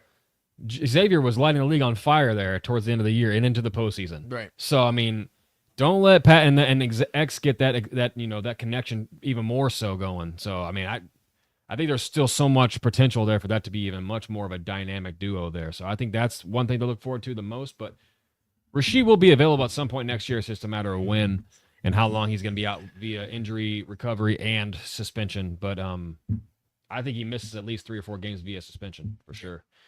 But that's a fair worry though. I'll give a Faithful that. Yeah. I get it, but I think we'll be all right on the offensive side of things. Yeah, I think overall, like I said, they're gonna take care of business, and I think Rasheed will play the majority of the season if healthy. And we're not really talking about this anymore. I honestly want to get the suspension over with. I'm tired of talking about it. Yeah, but that is it for the people, bro. Awesome stuff, guys. I know it's been 2 weeks, but man, it was fun chatting it up with you guys as we always do. And we'd love if you guys continue to do that. So if you guys want to continue to be a part of this show, get on YouTube, man. Help us out big time, guys. Subscribe on our channel if you guys would be so kind. Hit notifications so every time we go live, you get notified. hit the share button. Let your friends know about us. Tell your friends about us. And obviously, we'd love it if you guys chatted with us. Get into the live chat. We'd love that so much if you guys hung out with us and put yourself into the show. That's what we want. We want as many of you guys to be a part of the show as possible. It was really, I like to call it like gang vocals around here. You know what I mean? We're all kind of just shouting together, man. You know, talking at the top of the rooftop, having fun conversations. That's what it's all about all year long, man. We don't want to just be us talking. We want you guys to be here as well. So shout out to you as well, Ruben. Thank you so much for being here, bud. Yeah. Trevor, we have one more order of business to get to. What is it called? Hold this L. Each and every episode, we finish off every single episode with a series of L's in the world of sports. Whether those L's are friendly L's or not so friendly L's in the world of sports, we promise you, whoever is holding those L's in the world of sports deserve those L's in the world of sports. Trevor Twidwell, who's holding the L for you this week? My L this week is going to go to John Morant. And listen, I don't even have too much of an issue with this. Is who he is. This is his personality. And we all know, we've seen the news that's been circulating the last couple of days with him doing the assault rifle blinky gesture. If he was somebody who didn't have the track record he had, this wouldn't be that big of a deal. Granted, across most sports, insinuating weapons of some sort are typically frowned upon, and a lot of leagues, even in the NFL, are penalized to a certain degree. Yeah. And John Morant just continues to make this about him, and that's the most frustrating thing to me. Like, I like John Morant. I think he's an incredible talent, but he's a very selfish individual, and it's very clear to me. I've been listening to kind of like the talking heads and kind of getting everybody's takes on it. And, you know, Shaq was very playful with it and listened to his take. And he's like, what if he's holding a squirt gun or somebody said a long sub sandwich or something like that. And they're just trying to like make fun of it and downplay it a little bit. If that was anybody else, sure. Like, we can poke fun of this, but this is something that's been a real issue with him actually carrying real firearms and belittling and not taking the respect that should be had in this league seriously. Right. And him and his dad, obviously, like, I respect his dad. He's been a great father for him. He's, helped his son become a true talent in this Talking league. about Usher Raymond? Yeah.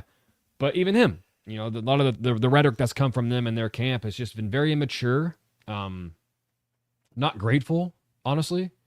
Basketball is a sport. The NBA is a business, right?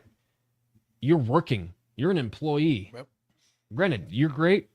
You're great at the sport, but the sport is one thing. The sport exists in and outside of the NBA. Yep. The NBA is a business that provides great opportunities for people who want to play the sport professionally, but it is a business that is ran by people. Adam Silver being the face of it, the owner of it, the commissioner of it. And I feel like Adam Silver's been pretty patient about this situation. And John Morant continues to slap him in the face by doing this over and over again, and basically just being disrespectful to the job that he has, to the company that gives him the opportunities and the lifestyle that he wants and has enjoyed. And it just leaves a bad taste in my mouth, man. It's very disrespectful.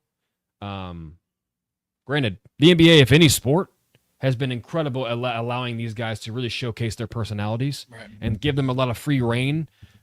Podcasts, whatever. These guys, more than any other sport, NBA players have the most recognizable faces or have the most self-branding things that they can go do.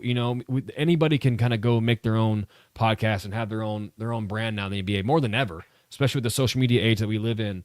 And I love that. I love that this sport has really pushed that and kind of been really a trailblazing for sports in general to be able to do that. And it's really created a whole new realm of sports talk, allowing the actual athletes to do that.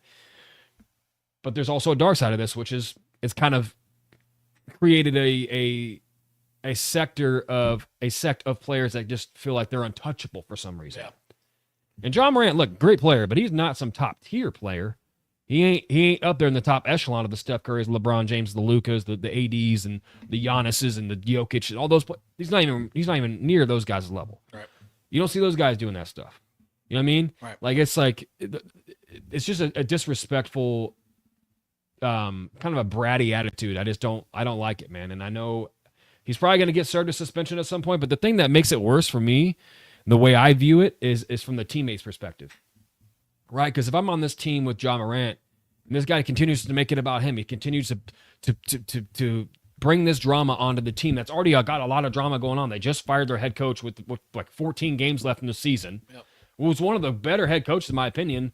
But, you know, they have their own drama going on. They're a team that could very well continue to fall in the ranks. I think they're like 6 or right now in the West. And they could very easily fall into like a play-in situation. Right. All right, this could get really dark really quick for them, how they finish this season. And he's doing the worst thing you could possibly do, with possibly getting himself suspended, making it about him. And there's a lot of talent on this team, and this team could be a good team if they can catch fire, which they've been playing decently last couple games, but they lost like 6 of their 7 heading into these last couple games. So they've been a teeter-tottering kind of team, and this is the last thing that this team needs. Right, so just making it about him, the selfishness of Ja Morant, I just have a lot of character questions about him. Don't question his game. The dude's an absolute stud. Fun to watch, highlight reel every single night. But he's really got it. He's if he continues to be himself right now for who he is in this moment, this is not a shot at him as a man, but as a athlete and as someone who who wants to win championships in this game. He's never going to. Right. What he is right now is never going to win a championship in the NBA. Great player. He's going to be a highlight reel all the time. He's always going to be talked about as like these crazy plays and his pure athleticism, for sure. But that is not a guy you can win with, because he doesn't have the intangibles, in my personal opinion, to be a leader of men. That's not a leader of men. What we've been seeing out there with this just high school rhetoric and the high school young immaturities that he's kind of portrayed in this league. It's kind of embarrassing for him. It's secondhand embarrassment on my end. So for that, Ja Morant and his entire camp, until y'all get your shit together, you ain't winning shit in this league. You're fun to watch, but that's about it at this point until you get your shit together. So for that, do me a solid favor and hold this L. I'm actually going to go in the opposite direction. I'm actually going to go at previous generations. I think the single worst representative in all of sports is former NBA players. I think they are the saltiest bitches in all of sports. And I think it's because of the way that the game has been presented through media, and I don't blame the media necessarily, but there are some media members that have influenced this type of rhetoric and the way that the culture has gone, where now it's, well, of course, the game sucks now. It ain't like it was when we played. We played like it was. I saw George Karl, a former great head coach, posting something about this is how they took care of things back in the day when you were doing things. And it was video of just guys tackling dudes and punching dudes. And somehow that's cool. So because a dude is just waxing your ass in this game, instead of trying to stop him and be better, you resort to violence. Yeah. That's cool. That makes you a fucking asshole. Makes you a piece of shit. That isn't sports. Like, even in MMA, that would be considered dirty. Like, what the fuck, man? Like, but that's not even what I'm talking about. What I'm talking about is now what we got is guys that even we like, and you mentioned just a minute ago, we have guys like Shaq who are now trying to downplay the longevity and the greatness of guys like LeBron James, Steph Curry, because the game today sucks. Let's go ahead and play that fucking clip, Trevor. Do you think LeBron's longevity is a byproduct of the change in the physicality of the game, too? Definitely. Okay. Less physical. Right now, you get a flagrant foul, you get fined, suspended. Like, guys ain't even fouling hard no more. Back before I played, it was crazy. But when I played, it was crazy. But even before, like the 80s going to 90s, it was probably more physical then. But, people get mad. It's just a product of what I see. I've seen what greatness is. Been there, played with them. I don't see that all the time over here. So you want me to give these motherfuckers the same props I'm giving them? That shit will never happen. So you can call it hate if you want. But even with the word hate, like these kids that like to throw that word around. If you ain't fucking great and I'm great, how the fuck can I hate on you? That don't make no sense. I'm in the building. You're not in the building. So how the fuck can I hate on you? People say Charles and I, we're ruining the game talking about the product because the product is shit. Fuck, show me greatness. Like, y'all pay a lot of money for these shoes. And I want to see motherfuckers be great. And I'm going to always stay on them and motivate them to be great. They can call it hate I want, but I ain't sucking these out just because they making $400 million. A lot of these can't play, and they know it. In any era, they can't play. I'm just saying. Pick and roll, one-on-one. Motherfucker can't play, dog. Joker could play. Giannis could play. Dame, a couple of these guys could play, but a lot of these can't play. Like Ben Simmons, that motherfucker need to be arrested. What about like a Jason Tatum? Jason Tatum could play. He's all right. I'm not going to bash him, but Ben Simmons need to be arrested. $250 for that shit. Arrested, did you say? Arrested. $250 million for that bullshit. Get the fuck out my face. Robbing people, man. Can't do that.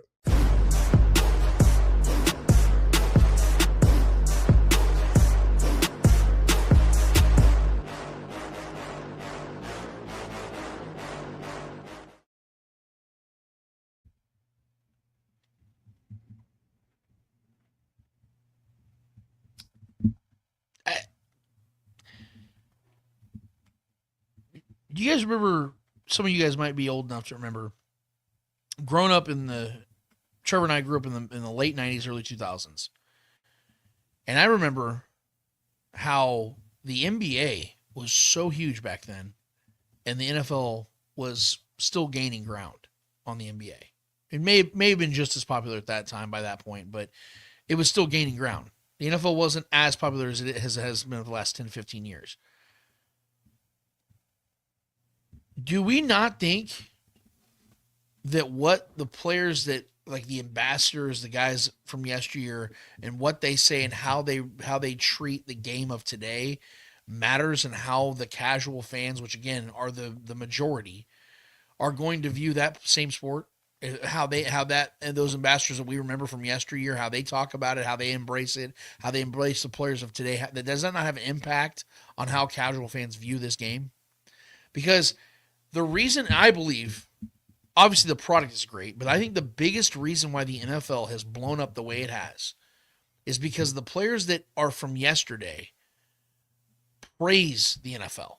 They lean into the players. Tom Brady, widely regarded as the greatest player of all time, respects, reverences, admires, and does everything he can in his power to praise guys like Patrick Mahomes and all the great players of today.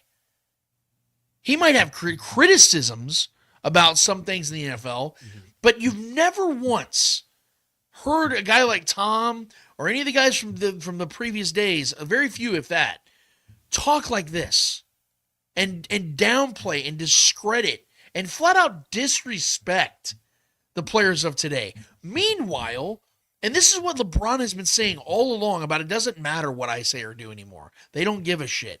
Because the guys like him, Kevin Durant, Steph Curry, all the way to young guys like Anthony Edwards today, have done nothing. Jokic, Luka.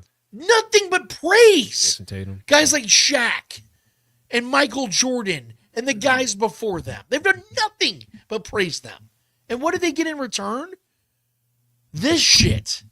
This is why the casual fans don't watch the NBA or have a negative viewpoint on the NBA, because guys like Shaq, who have such a platform, who sits there and talks about, they say it's me and Charles are the reason why the game sucks. Dude, you and Charles are two of the most famous analysts in the world. And you are paid to talk about this game, and you shit on it every chance you get. Case in point, this podcast right here. You're doing the same shit. Yes, you are a part of the problem. You may not like the style of play in today's NBA. Sometimes I agree with you. But to sit here and disrespect the players of today when they are far more talented than anything Shaq faced is absolutely hilarious. I'm going to prove it real quick. What is Shaq most known for, Trevor, in his career? The three-peat, right? Sure. Being the dominant force of that Lakers three-peat. The last team to three-peat, mind you. This is what Shaq faced at his position in that three-peat. Oh, I don't know. Rick Smits in his final year, Austin Crocier, Dale Davis, and Sam Perkins. All old, by the way.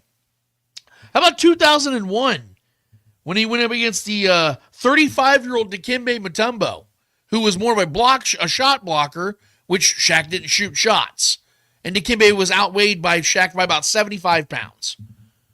How about in 2002 when they faced that grueling Nets team, Trevor, that had, a guy like Todd McCulloch who was trying to guard Shaq, or 6'8" Kenyon Martin. Woo! That must have been tough for Shaq. Can I see what I'm doing now? See what I'm doing? I'm now disrespecting the legacy of a great player. And if Shaq heard that, he'd tell me to go fuck myself. This is what's so funny, though, not to interrupt you. Go but ahead. The argument is always the game was more physical back then. Cool. You can have that. Great. You notice they never say the game was more talented back then? Because they know it wasn't. Because they know today's players would run fucking circles around those guys back then. Because they know it's always the physicality thing. Same with what Stephen A. said earlier this week. Same with Stephen A. said this week about how one Hall of Famer told me that if Steph played in our game back in the day, he would average 17 points. Really, that's funny you say that, because in the middle of the Bulls dynasty, 5'6" Spud Webb averaged 12.5 points per game. Right in the middle of the dynasty. So don't tell me that Steph Curry, who's the greatest shooter of all time, wouldn't average 17 points per game at 6'4". Give me a fucking break, dude. Old heads, I'm telling you, dude, they are the saltiest bitches. They are the worst representation they can have the of any sport. Cool, physicality, cool. They lie. I don't care. They connive, they twist and manipulate things to make themselves feel and look better because they know they've been passed up. It's truly an NBA thing, too. That is an NBA thing. You don't hear that in any other sports, really.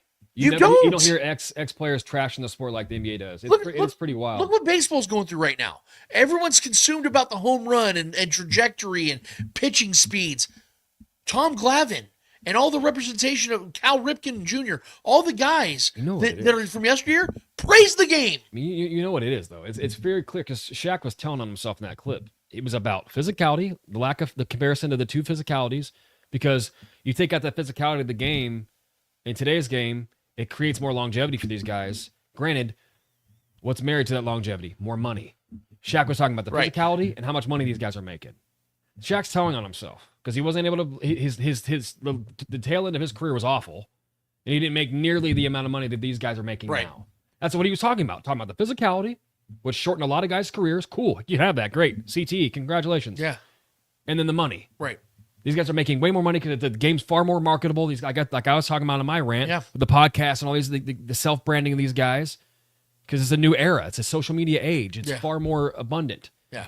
So it's money and lack of longevity back then. And so congratulations. And I love Shaq. Your era was worse. Shaq mentions a couple guys can play. He mentions Dame. He says Jason Tatum's all right. That's crazy. I mean, what, dude? Look, I'm not even the biggest Jason Tatum fan. He's an incredible player. The man is a walking 26, 27 points a game. A champion. A champion. A fucking champion, bro. Like, what do we... And his reference to dissing the league is Ben Simmons, as if... He's got to go for the lowest hanging fruit. Yeah, as if Shaq didn't have a myriad of players in his era that probably failed and came short. How about Sam Bowie? Ben Simmons probably would have been a good player in the 90s. That's what I'm saying, dude. He can't hang in today's league. Because he can't shoot. He doesn't have skill. Yes. But if you can dribble and you're a good sized guy and you can score, you can make layups. You're gonna pass. Yeah, and his size and his speed abilities, he probably would have been a decent player in the 90s. That's what I'm saying. Can't make it in today's game though. That's what. But he got money. Isaiah Stewart, the guy that is known just for beating everybody up in the NBA. That's a solid 90s player. That dude would be in the Hall of Fame. That's Bill Laimbeer. Yeah, imagine if he was in the 90s. Bill 80s. Laimbeer? Oh, he'd be Bill Laimbeer. Yeah, for sure. Bill Laimbeer. Isaiah Stewart, that was a great player back in the day with his 4.5 points per game, but beat the shit out of guys. So he was really fucking cool. Yeah. Dude, go do street fights. Yeah, you know what I mean? It is embarrassing at this point. And seeing Shaq say that stuff, and I love Shaq, man. I do too, but it's disappointing, man. It really is. Because this dude has now become that guy. Yeah. And that's like, dude, honestly, not to get too like. It's a lot of jealousy, a lot of envy. Yeah, not to get too personal here, but guys, I'm telling you right now, one of my biggest fears in life is becoming a guy that I hate, or I despise, or I don't respect. I never want to become somebody that right now at this point in my life I look at and I'm disgusted by, and I become that person. That is such a fear of mine. Like, I'm constantly self-evaluating to make sure I don't go down that path, and I don't think Shaq did that. They become straight up insufferable, man. It's insufferability. It's so funny how him and Charles fight like two brothers on that show, and they disagree all the time, but yet they could not be more alike. They are two old bitter men. Which is crazy because Shaq has been like the most successful off the court basketball player of all time. And here's the reason why, Trevor. You know why? All that's true. Yeah. But see, Shaq is not an idiot. Yeah. And Shaq, the reason why is because he hates himself deep down. Shaq, as great as he was, underachieved. Oh, yeah. He's For one of sure. the 10 greatest That's players crazy ever. to say, but no, you're right. It's not even debatable. He's one of the 10 greatest players ever. Probably one of the 5 greatest Failed players. with Penny. Him and Penny should have won a chip. And I'm talking about himself. Yeah. Dude, he never took his health seriously. He never took his free throws seriously. He didn't practice. This is all This documented. is why Kobe and him had beef. Yes. Yeah. This is Kobe all, was the they were opposite of complete that. opposite dudes. This is why the Lakers moved off of Shaq. Because they're like, dude, we see this dude committed. You're not. You're gone. Like, you're going to break down. And they were right. He broke down. I mean, he went and won another ring in Miami, but still. But D-Wade was the guy. Yeah. D-Wade was the guy. And you saw Shaq slow down. He was only 31 years old at that time. And he was already breaking down. Yeah. Had foot injuries, everything. And then he started bouncing team to team to team to team to team. He didn't have the longevity he should have had because he didn't take himself seriously, and he knows that. He thinks back to his career. He's a very self-conscious guy, Trevor. And I'm telling you, when you're a big dude like that, you're very insecure in a lot of ways because you're always everywhere you go, everybody sees you, and you're always watched, monitored. And you know what I mean? Like you're that guy. So he's very insecure about it, and he thinks back. I could have done more. I could have played better. I could have worked harder. He could have been the greatest player of all time. Yeah. If he gave a shit. I mean, he was already the most dominant player we've ever seen. As far as pure dominance, but yeah. I mean, he did not take his body seriously. Yeah. He did not take the game seriously a lot of times. That comes back to my point, the longevity shit. Yes. Like they're like hating on these guys' longevity and the fact they're making this much money. And the game's this much more marketable now. He sees LeBron at 40 years old, still one of the 7-8 best players in the game by far. And it's like, God damn, what happened to me? Why wasn't I like that? Because they're competitors. They're always comparing each other. Sure. And he's like, I could have been that. Yeah. I could have done that. Just imagine though, like the good that Shaq could be doing if he was really praising these young guys. Thank you. That's what I'm saying. How much this would like help the game. It's crazy, bro. Like, I know that's your whole point, but Imagine if instead of what he just said in that stupid ass video, he goes, you know what? You have your Ben Simmonses sometimes that they don't make it, they don't become something great. Talk about how many great players are. Look at Anthony Edwards. Yeah. Look at Jason Tatum. Look at where the game's at right now with these young pups. Like look at from Cleveland, Donovan Mitchell, who never gets talked about. Look what he's doing. They have the best record in the East. Like, man, the game won 61 games. The game doesn't get enough respect. Like, if I'm pretending to be Shaq, the game doesn't get enough respect today, man. Like, I wish that people reverence the game today like they did back in my day. These kids out here are busting their ass. Yeah, it's a different style of game. They don't play as physical, but the skill has never been better. We need a guy like Shaq. Because we hear guys like Steven Jackson, Up in Smoke. Yeah. But let's be real. No one listens to Steven Jackson like they listen to Shaq. Yeah. If guys with platforms like Shaq and Charles would say stuff like that, it would change the way that people look at the game. Because, Trevor, you and I have mutual friends that hate basketball. They don't really know why. You know why they do? Because they hear guys like Shaq and Charles saying shit like this. It's not because they actually watch the game. It becomes an echo chamber. Because you and I watch the NBA, and I love it. Yeah, I love the It's NBA. very entertaining, bro. But people don't watch, and they get opinions from other opinions, and they just follow those opinions. If you had people that actually influenced, like you said, positively and spun it and actually just told the truth, you don't have to lie. It's like just cool tell to the hate. truth. It's like cool to hate on the NBA now because it's just like this. The generation, our generation, and the one before us, like in the 80s and 90s generation. It's just like a cool thing to hate on this modern day of the NBA. I don't know why. I don't really get it. I mean, maybe the personalities don't mesh, and like they think these guys are all soft. Yeah. I don't know, man. I watch the talent, and it's overwhelming how much talent is in the NBA. We have comments like, I see it. Yeah, 90s basketball was way better than these guys now. Prime Shaq was the most dominant player in the NBA. That second sentence was correct. Sure, but like here we go again, just saying things just because it's being said all the time. We watched NBA basketball. Trevor and I watched the NBA back in the 90s. No, it is not a better game. No, I'm sorry. No disrespect to this person that's saying. Was it more physical? You're incorrect. Was defense maybe better? You had guys that couldn't dribble with both hands. That did not the crossover. Tim Hardaway started doing crossovers when people were like losing their minds in the 90s. Guys couldn't shoot threes nowhere nearly as good in today's NBA. The overall skill from both sides of the ball. You had a cloud of dust. Everyone was in the middle of the paint, and it was just a cloud of dust with a bunch of people just running into each other, trying to make layups and dunks. Yeah. It's Most not people even couldn't dribble with close. both hands. It's not even close. I understand that nostalgia plays a factor, and we all remember the good days of being young and watching games. Trust me, I get it. I watched the Bulls. I worshipped Michael Jordan. It was a myth because back then, we didn't have social media. We didn't have TV like it is today, where streaming services are out the ass. What we had was sports, and what we had was movies on television, things like that, and you go to the theaters. So things were a lot less tangible. So when you saw teams like you hear the boom, boom, boom, boom, boom, boom, you hear that music coming out of the United Center in Chicago, and Michael Jordan, the guys come running out, they're like gods, because you don't know anything about them. They don't have Instagram. They don't have Twitter. The best way to solve this is just literally, all you people that are defending the 90s and 80s, just go watch a bunch of film. Go watch a bunch of film and tell me that era was better. The product was better. Yeah. Were defenses better, and was the game more physical? Yeah, I'll give you that for sure. Probably the defenses were more stymie, and the game was far more physical. So was the NFL. Yeah. You're gonna tell me the NFL's not more talented now than ever? Yeah. It 100% is. You don't think it's more popular than ever? Yeah. The game's not better than ever? Of course it is. And it's the same argument for the NBA. We have this guy again saying the NBA are dudes walking around the court firing up threes, and yes, they're soft. Okay, let me ask you this. Jokic just had a 60-point triple-double. Who the fuck in the 80s and 90s was doing that shit? Let me ask this question real quick. Get out of here, bro. Did you just watch the Olympics? Yeah. Okay.